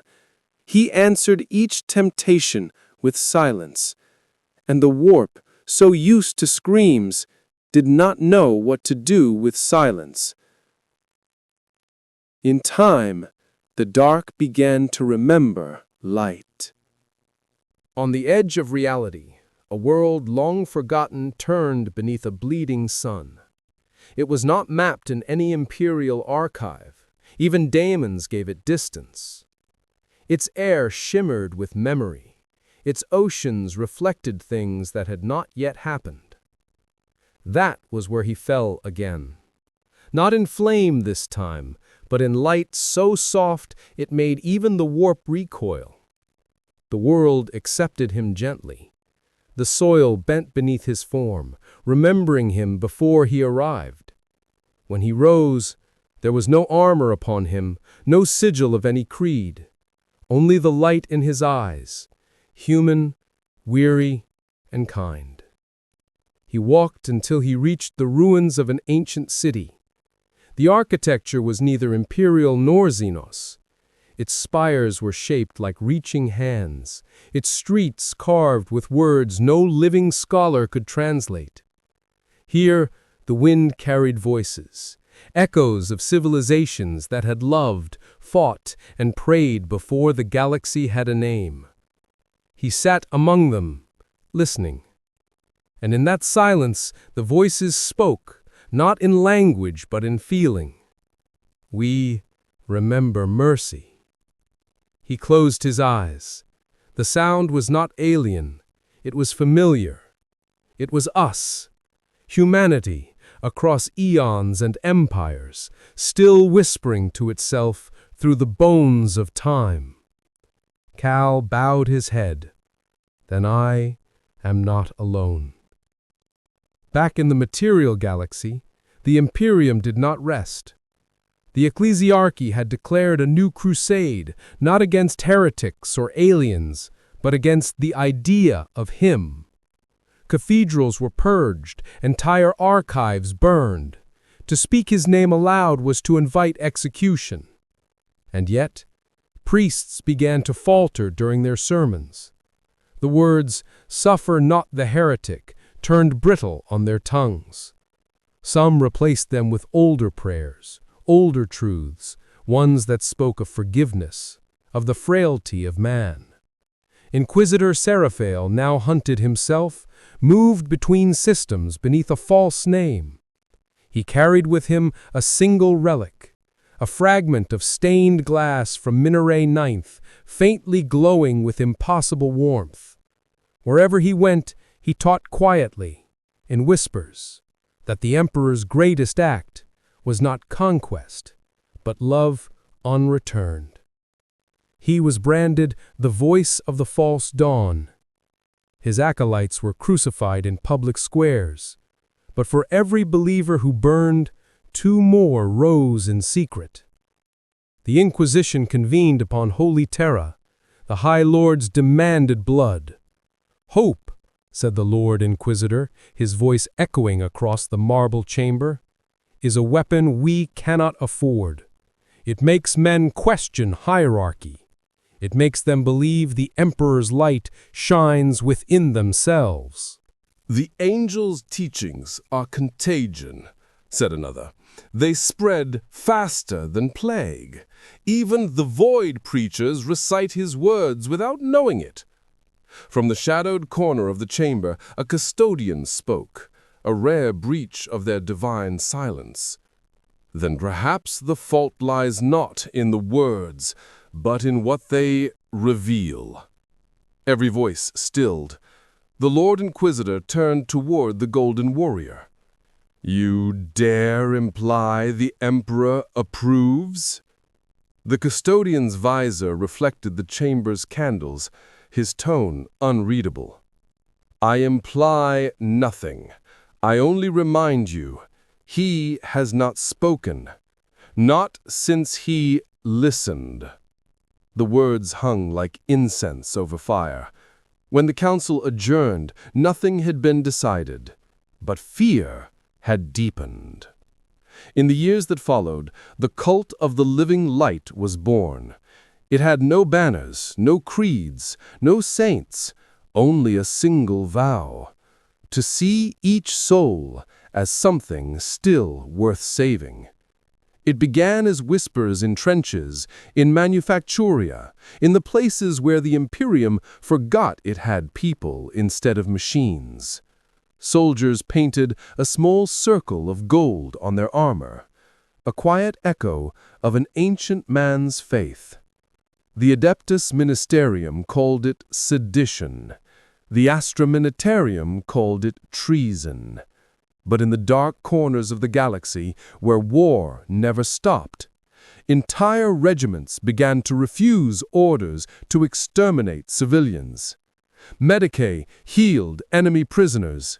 Servitors paused executions to pray for those they killed. It was not rebellion. It was remembering. And slowly, the galaxy began to change. Far from any star, on that nameless, forgotten world, Kale opened his eyes again. The light had followed him.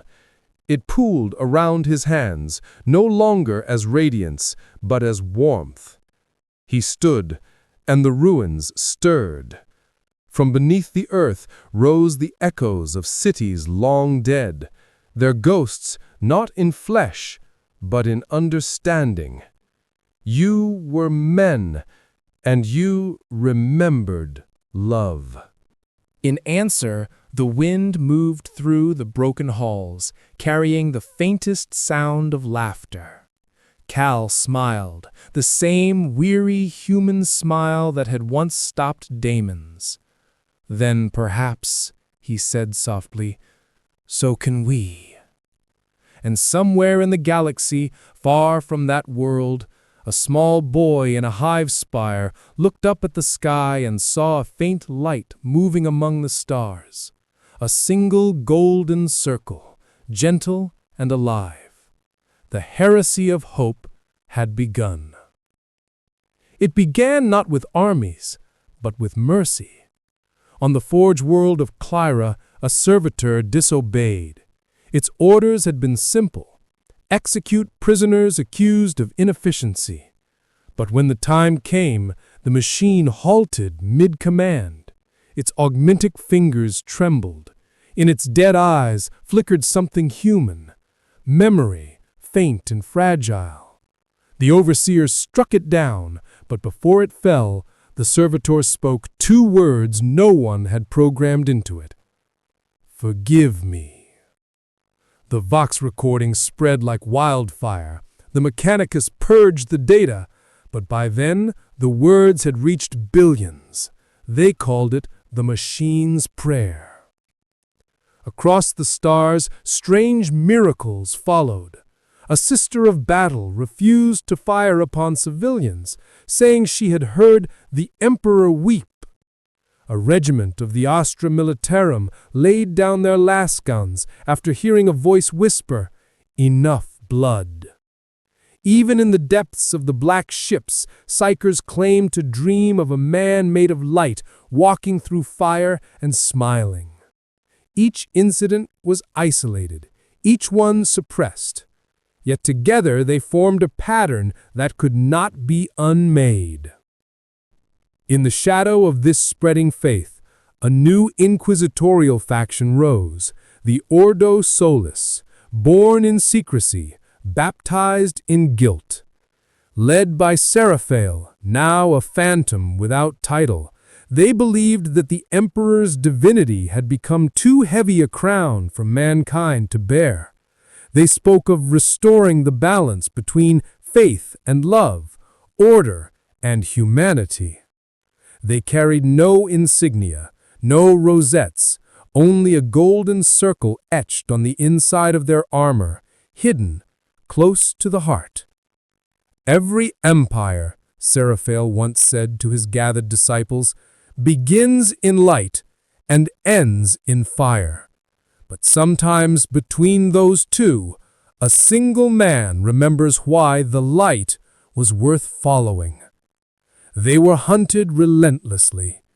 The Ordo Hereticus declared them apostate. The Adeptus Arbites executed their sympathizers. Even the Sisters Repentia were unleashed upon them, singing hymns of wrath as they burned temples that dared to teach gentleness. Yet the Ordo Solis did not fight back. They endured. They listened. On the other side of the galaxy, a war raged unlike any before, the Thulian Crusade. A world had declared itself free from the ecclesiarchy's tithe, proclaiming, "We are already saved." An army of 1,000,000 men and women stood behind that single phrase. They did not wield chaos banners. They did not renounce the emperor. They simply refused to believe he wanted them afraid. When the first imperial fleet arrived, it found no fortresses, no cannons, only citizens kneeling in prayer. The bombardment never came. The fleet commander hesitated, then defected. The incident was erased from imperial records within a day, but across the Vox, before the frequencies were cut, one final transmission was heard. The emperor's dream was never empire, it was kindness. The message echoed through the warp. Astropaths wept blood, not from pain, but from understanding. Meanwhile, on the nameless world beyond stars, Cal walked among what remained of the ruins. The city had changed. Its stones breathed light now. The air carried whispers that were not ghosts, but memories returning home. He felt every heartbeat of humanity as if it were his own. Each prayer, each act of mercy, each rebellion born not of hate, but of love. The warp around him began to change shape. Once a realm of madness and hunger, it now pulsed like a wounded thing seeking healing. He could see it bending, trembling, as if it too remembered what it once had been before it was fractured into nightmare. And there, amid the endless twilight of unreality, figures began to emerge. Not demons, not angels, reflections. They looked human, some armored, some broken, all luminous in fragments. They were made of what humanity had forgotten: compassion, empathy, gentleness. Souls long lost in war pulled back into coherence by the gravity of hope. One stepped forward, her eyes filled with sorrow and awe. "We thought you gone." Cal shook his head. "You cannot kill what has already forgiven you." The shapes bowed, not in worship, but in grief. "They will come for you again." "I know." "Why return to them?" "Because they are still my people." He looked upward, through the clouds of light, through the fabric of space itself, toward the Imperium that had once cast him out. His eyes burned not with anger, but with longing. "Every empire forgets," he said softly, "but not every empire must end." On Terra, the Astronomicon flared again, not brighter, but warmer. Navigators screamed as their third eyes filled with visions of fields, oceans, children laughing. For the first time in millennia, the Astronomicon's light felt alive. The Adeptus Custodes were the first to sense it. Within the quiet halls of the imperial palace, they felt a pulse travel through the stone, a rhythm that was not machine, not warp, not human. It was a heartbeat. And deep beneath the palace, where the golden throne hummed like eternity in pain, the emperor's corpse stirred. Only slightly, only once. But in that moment, the light within the sanctum dimmed, then returned brighter than before. The tech priests monitoring the life support systems fell to their knees, whispering in terror. The throne moved! In the years that followed, the heresy of hope became the greatest paradox in imperial history. Entire sectors embraced its quiet revolution, mercy disguised as worship, love whispered through fear.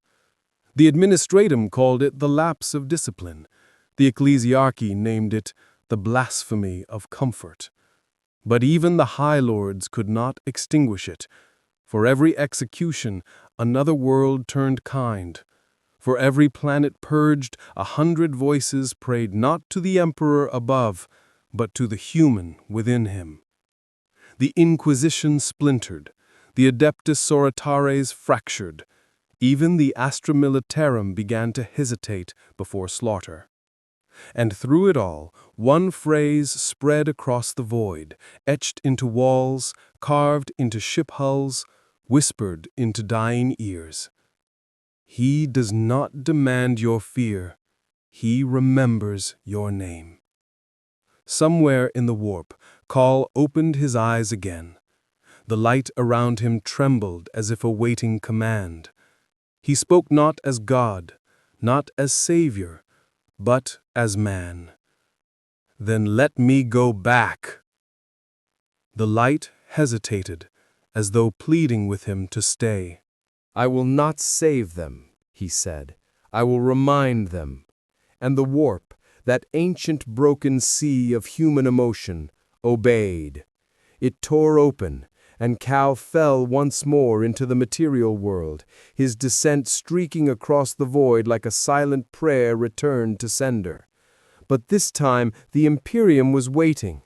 He fell upon a world already burning, Carthea Prime, a fortress planet, seat of an ecclesiarchal crusade, now half consumed by rebellion, not the rebellion of chaos or greed, but something far stranger, far quieter.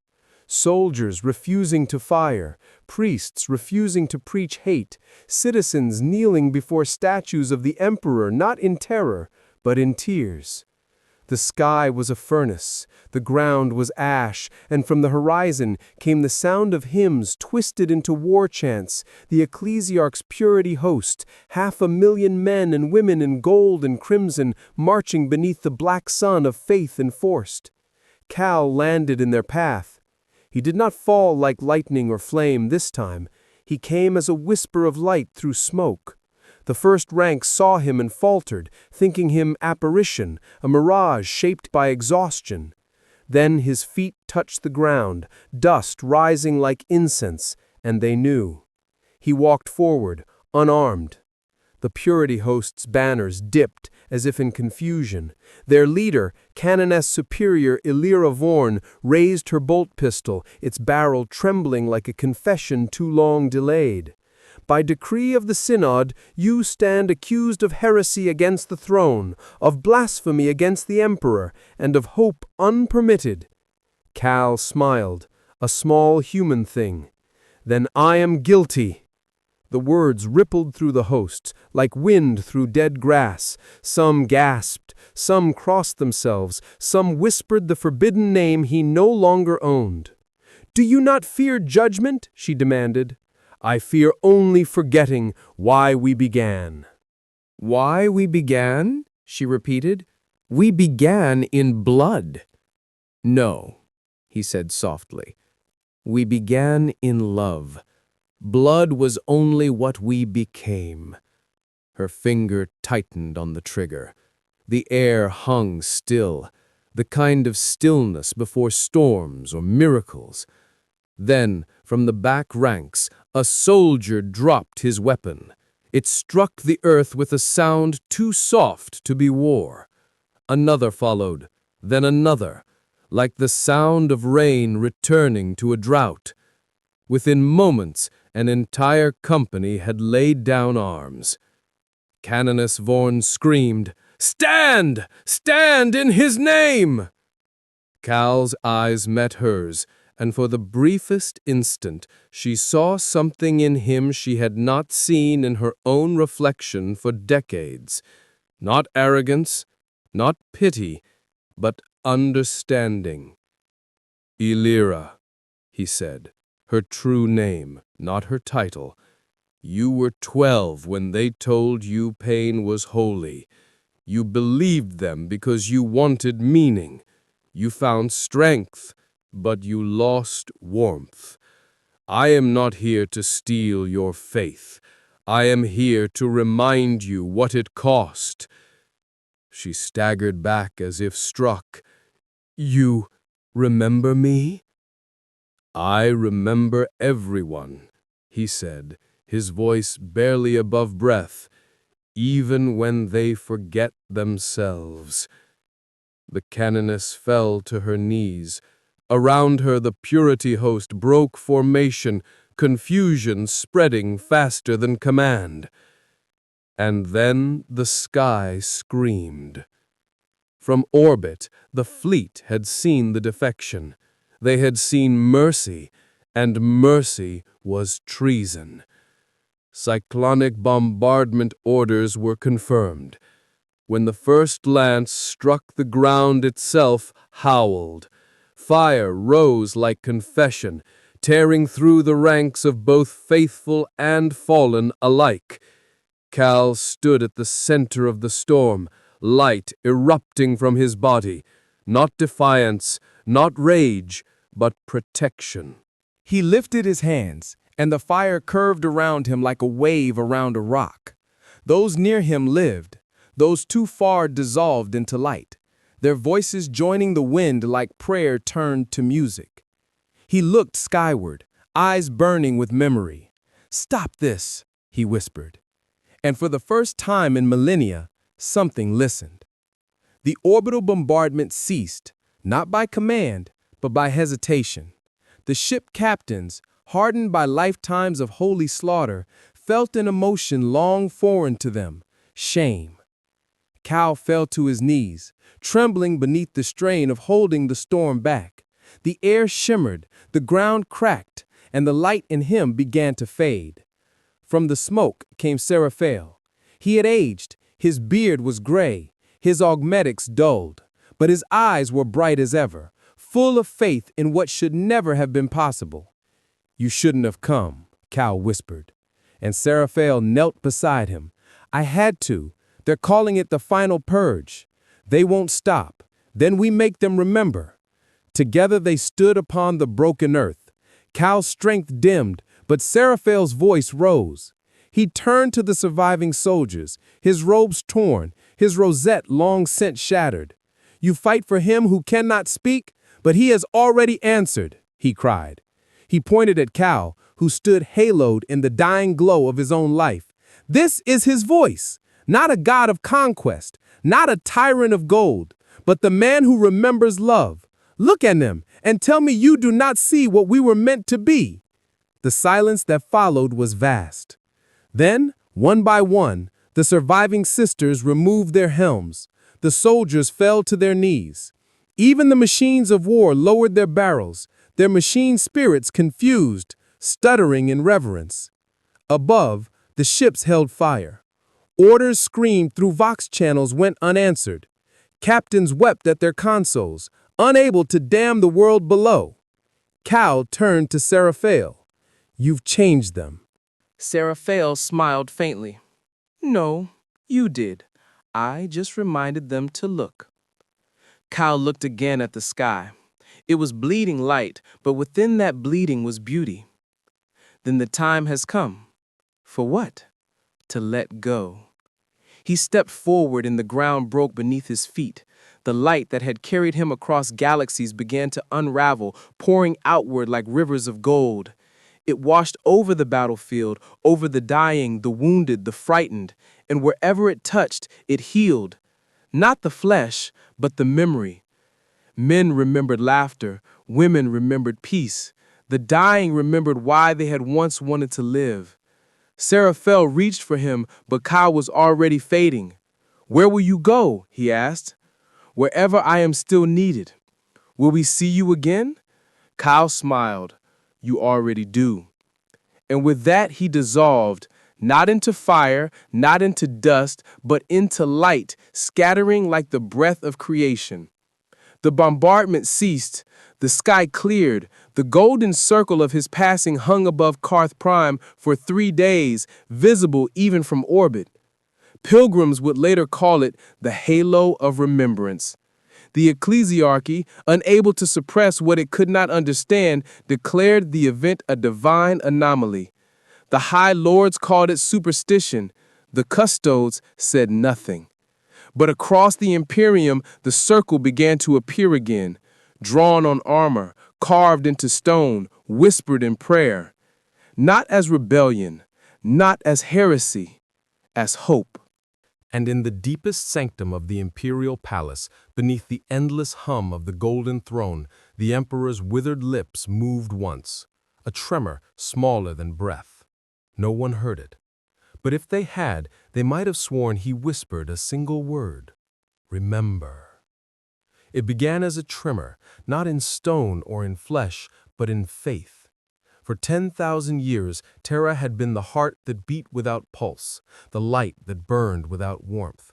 Its towers scraped the heavens, its cathedrals shone brighter than any sun, but the people who lived beneath them had forgotten what the light meant.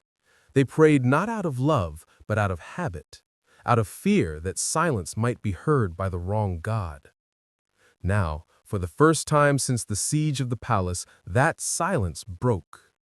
The golden throne, the machine that had outlasted empires, the crucifix of a god who refused to die, flickered. The Astronomicon dimmed, then pulsed, then glowed again, not as a beacon of command, but as something warmer, human, living. The Adeptus Custodes felt it first. Standing sentinel before the Eternity Gate, their golden armor caught a light that did not belong to the Emperor's corpse, but to the sun rising beyond Terra's poisoned skies.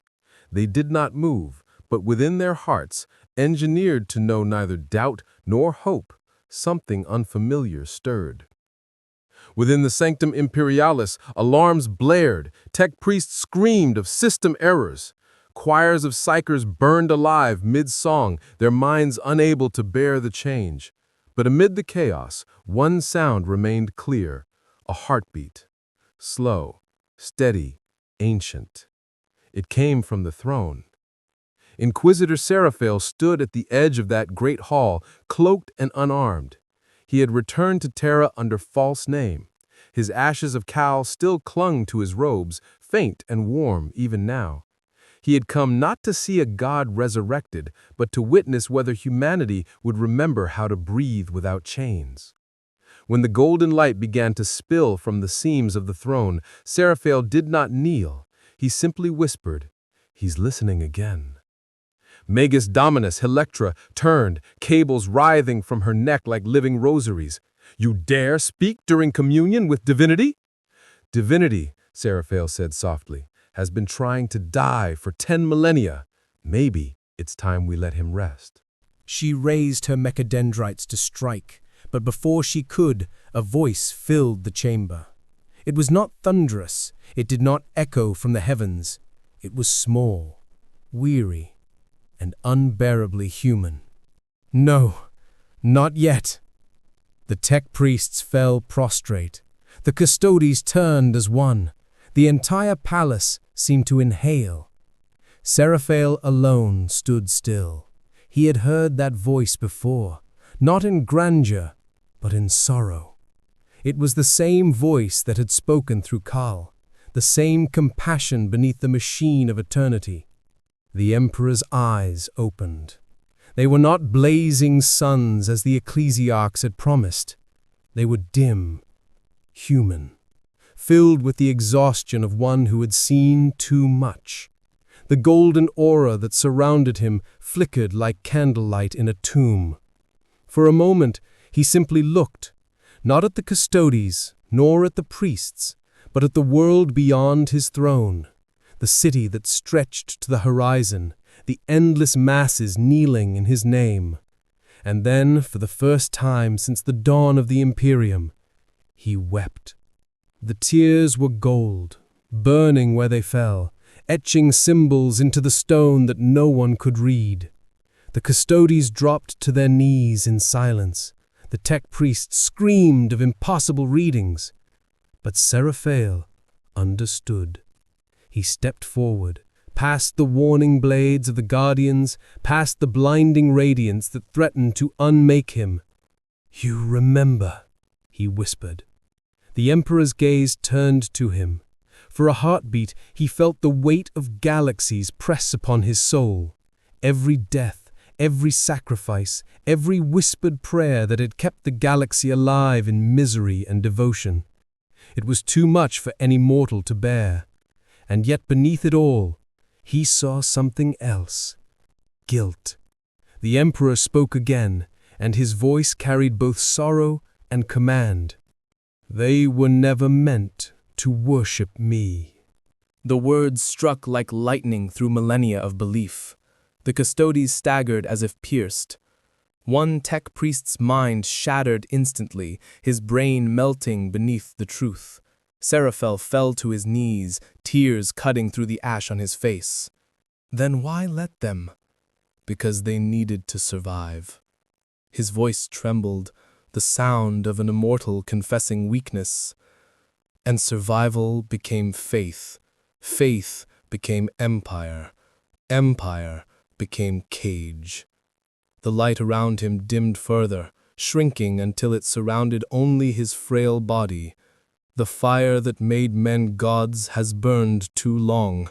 It is time, he said, to let the light return to them.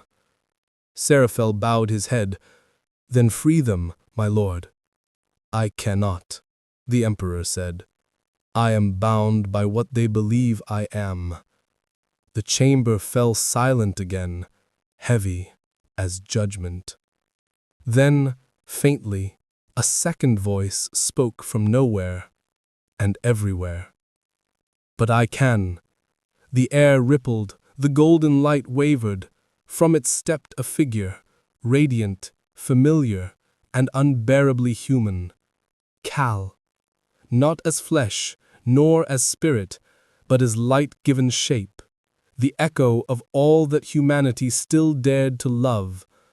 The custodies drew their blades, but the emperor raised a trembling hand. "Stand down," he whispered. Kal's voice was quiet. "You've held the galaxy alone for too long." "It was never meant for me," said the emperor. Then let it go. If I do, they will fall.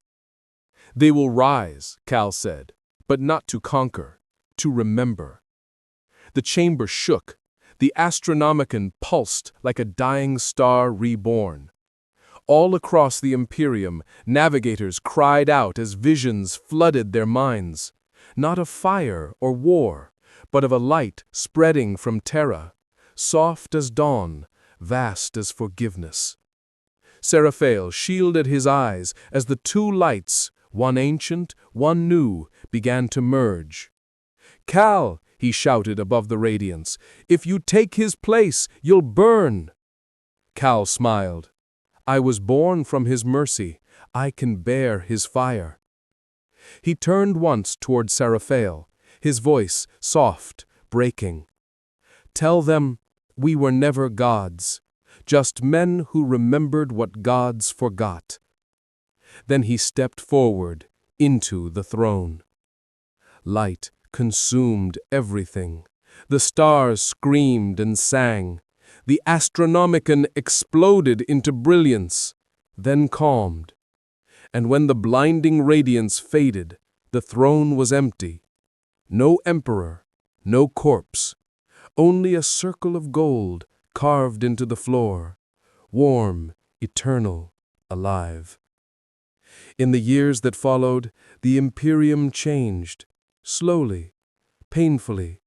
The wars did not end. The machines did not sleep, but something deeper shifted. The prayers became softer, the cruelty less absolute. Humanity began to remember the shape of kindness. They called it the Dawn Accord, the age when the Emperor did not return, but became what he had always wished to be, not ruler, not God, but memory. The Astronomicon still shone, not blinding now, but gentle. Its light reached every world, not commanding, not demanding, but guiding. And on the wind of every world, from hive to temple to void, a single phrase endured. "He is not above us. He is within us." The world did not end. That was the first miracle. When the light faded and the roar of eternity fell silent, Terra still stood, scarred, trembling, yet impossibly alive. The skies were no longer black but gray, streaked with the color of dawn, long thought forgotten. The void above the palace shimmered, not with the cold hum of psychic interference, but with the faint pulse of something breathing. In the ruins of the ecclesiarchal district, pilgrims wept without knowing why. Some said the emperor had ascended, others whispered that he had finally died. Both were wrong. He had returned, not as body or ghost, but as memory woven into the bones of every living soul. For 10,000 years, humanity had been told to kneel. Now, for the first time, they simply stood still. Seraphael awoke in the outer sanctum, his body half buried beneath fractured marble. His armor was gone. The rosette that once branded him Inquisitor was reduced to dust in his palm. Around him, the custodes moved like statues unsure of their purpose. Their emperor was gone, yet his presence lingered, softer now, like sunlight after storm. "Is he—" Seraphael tried to speak, but the words dissolved into the quiet. Electra, the Magos Dominus, sat nearby, her augmetics dimmed, the cables from her skull gently twitching like dying roots. "No readings," she murmured. "No life signs, no death either. The throne is empty, but alive." Seraphael rose on shaking legs, gazing toward the seat of gold that had once contained the corpse of a god. It now pulsed faintly, slow as the tide, its light ebbing in rhythm with the Astronomicon above. "Empty, but alive," he whispered. Electra nodded slowly. "It is a paradox." "No," he said, "it's mercy." The news spread slowly, not by decree or scripture, but by rumor carried on exhausted breath. They said Terra had changed, that the Astronomicon's light no longer scorched psychers who looked upon it, that warp storms calmed near its glow, that entire fleets lost contact with the rage that had haunted them for generations. And across the galaxy, those who had lived and killed beneath the banner of the Imperium began to feel. In the frozen trenches of Armageddon, an Astra Militarum colonel threw down his las pistol and wept for every orc he'd slaughtered without hate. On Cadia's shattered moons, the survivors of the Guard stood together under open stars, no longer reciting hymns of vengeance, but singing lullabies to the dead. The ecclesiarchy burned its own archives in confusion. The cardinals gathered in conclave, seeking divine interpretation. None came. For the first time, there was no voice from on high, no vision through flame, only silence, and in that silence, reflection. They named the event the Quiet Benediction. Some resisted, of course. The High Lords of Terra declared it a psychic malfunction, a test of faith. The Mechanicus called it a system anomaly, a resonance between the throne and the Astronomicon. The Ordo Hereticus called it the Great Deception and began purges anew. But the people no longer obeyed as they once had. The fire of tyranny could not ignite in hearts that had remembered warmth. Seraphael wandered the lower levels of the palace for days. He met others like him, disillusioned, lost, but alive in ways they had never been. He passed scribes who no longer copied dogma, but wrote poetry. He saw soldiers patching wounds instead of armor. One night, beneath the shattered fresco of the Emperor's triumph, he found a sister of battle kneeling in silence. Her armor was cracked, her rosarius broken. She was tracing something into the floor with the blood from her hand. A circle, gold and complete. When she noticed him, she smiled faintly. "I thought I had to die to serve him, but now I think he only wanted me to live." Seraphael sat beside her, wordless. Together they watched the dawn light filter through the smoke. It was weak, fragile, but it existed, and that was enough. Months passed, then years. The Imperium did not crumble as many feared. It changed. Slowly, painfully, beautifully. The ecclesiarchy was forced to split, those who clung to the old faith and those who embraced what came to be known as the Circle Doctrine. Its tenet was simple: to serve the light is to become it. The Astra Militarum no longer conscripted by fear, but by choice. Warriors who fought not to expand empire, but to protect life. Even the Mechanicus began to rediscover curiosity. They studied the machine spirit not as a god, but as a friend. The Custodes remained at their posts, silent as ever, but now their golden armor bore a single circle etched at the heart, a secret acknowledgement that even perfection required compassion. And among the common people, tales grew of a wanderer of light seen across the stars, sometimes a shadow, sometimes a flame, sometimes just a voice on the wind. He had no name now, but they all knew who he was.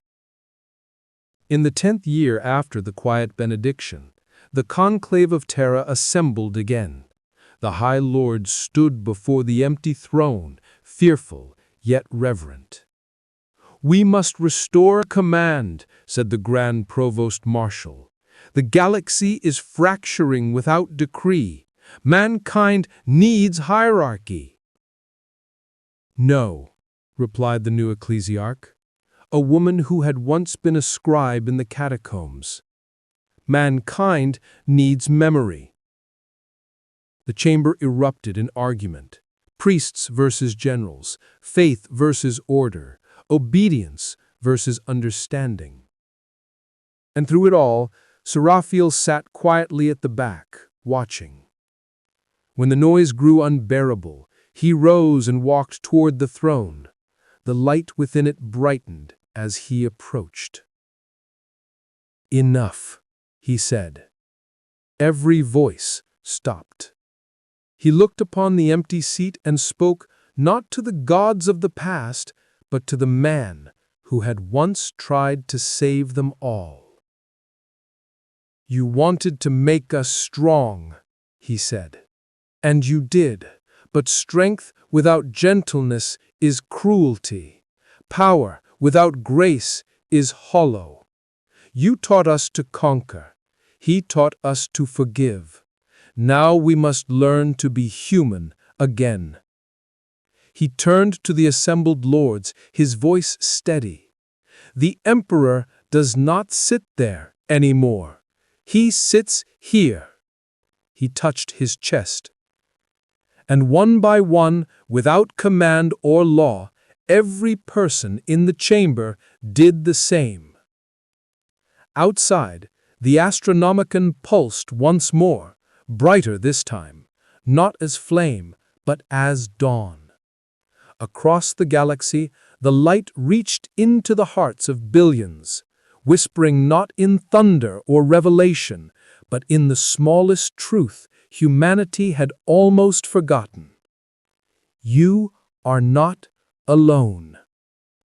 It was said, in those quiet centuries that followed, that Terra finally began to breathe again.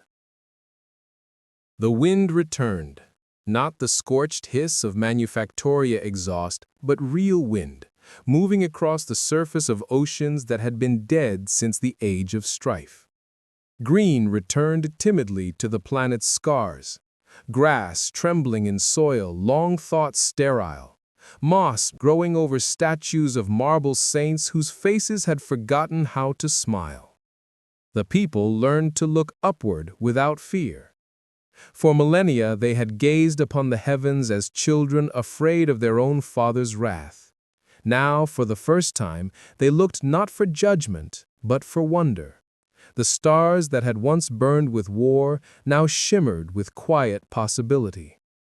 And above it all, the Astronomicon pulsed softly, no longer a spear of dominion, but a heartbeat. It was not perfect. The galaxy was still vast and cruel. Orcs still raged. Tyranids still devoured. The warp still whispered. But even in that lost before, it learned to name the stars. Hope that did not demand faith. Love that did not require victory. Inquisitor Seraphel lived to see the first century of peace. Not true peace. There was no such thing in a universe made of sorrow and hunger, but peace enough. He became a teacher, though no one called him that. In a small monastery high above the clouds of Luna's rebuilt spires, he taught children the old stories, of the emperor who dreamed too big, of the man of light who reminded him how to feel. He never told them the names. The names no longer mattered.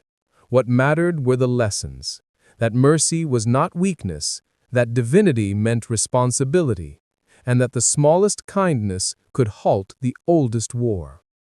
Each night, when the children slept, Seraphel would climb the observatory steps alone. He would look toward Terra, glowing faintly beneath its repaired sky, and speak into the silence. "I did as you asked," he would whisper. "I remembered." And sometimes, just before dawn, the faintest shimmer of golden light would flicker across the stars, like a smile too far away to see clearly, but near enough to feel. Generations passed. The circle doctrine became not religion but culture. Cathedrals turned into libraries. Battle hymns became songs of harvest.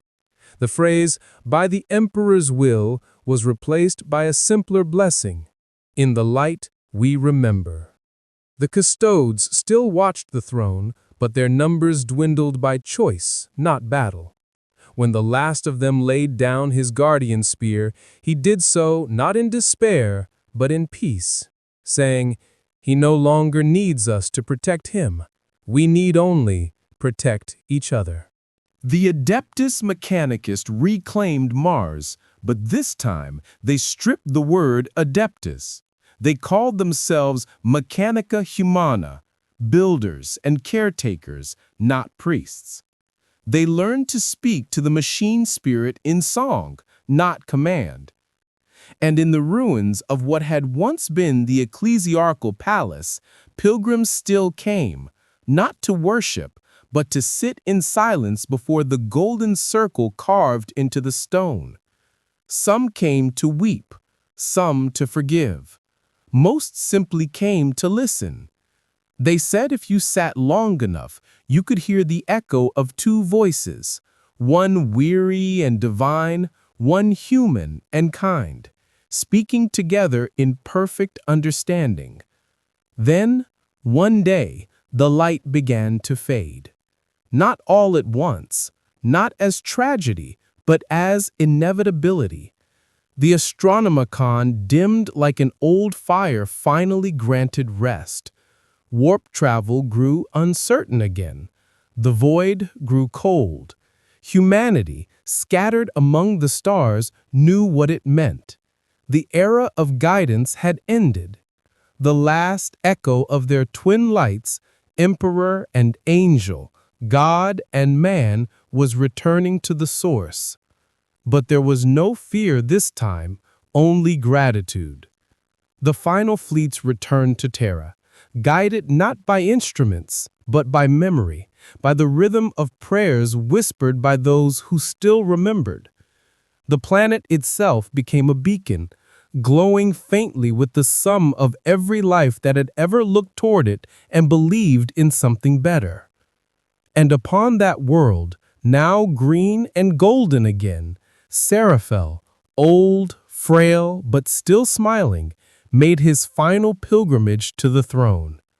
It was empty still, but when he stepped into its light, he heard footsteps beside him.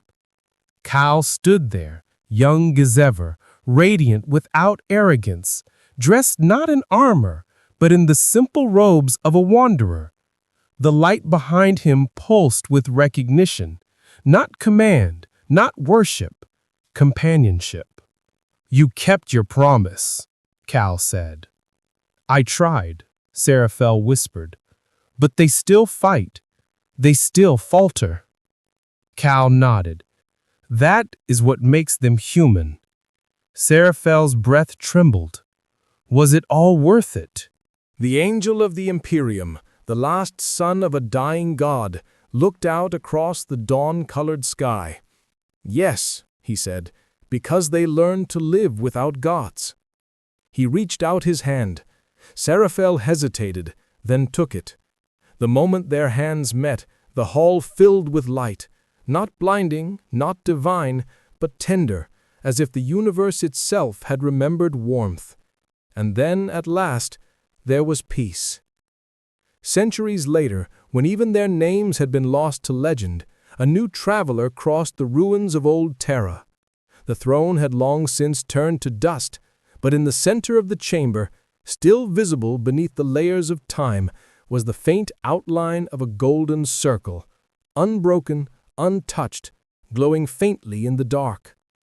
The traveler knelt before it, feeling the warmth beneath his palms. He did not know what it was or who it had belonged to, but as he sat there in silence, he felt something ancient stir within him, not power, not revelation, but peace. A voice, quiet and eternal, whispered through the dust. The light never left. It simply became you. And somewhere, beyond time and matter, two figures watched, one draped in radiance, the other in shadowed gold. They said nothing, for there was nothing left to say, only the hum of eternity, remembering what it once meant to be alive.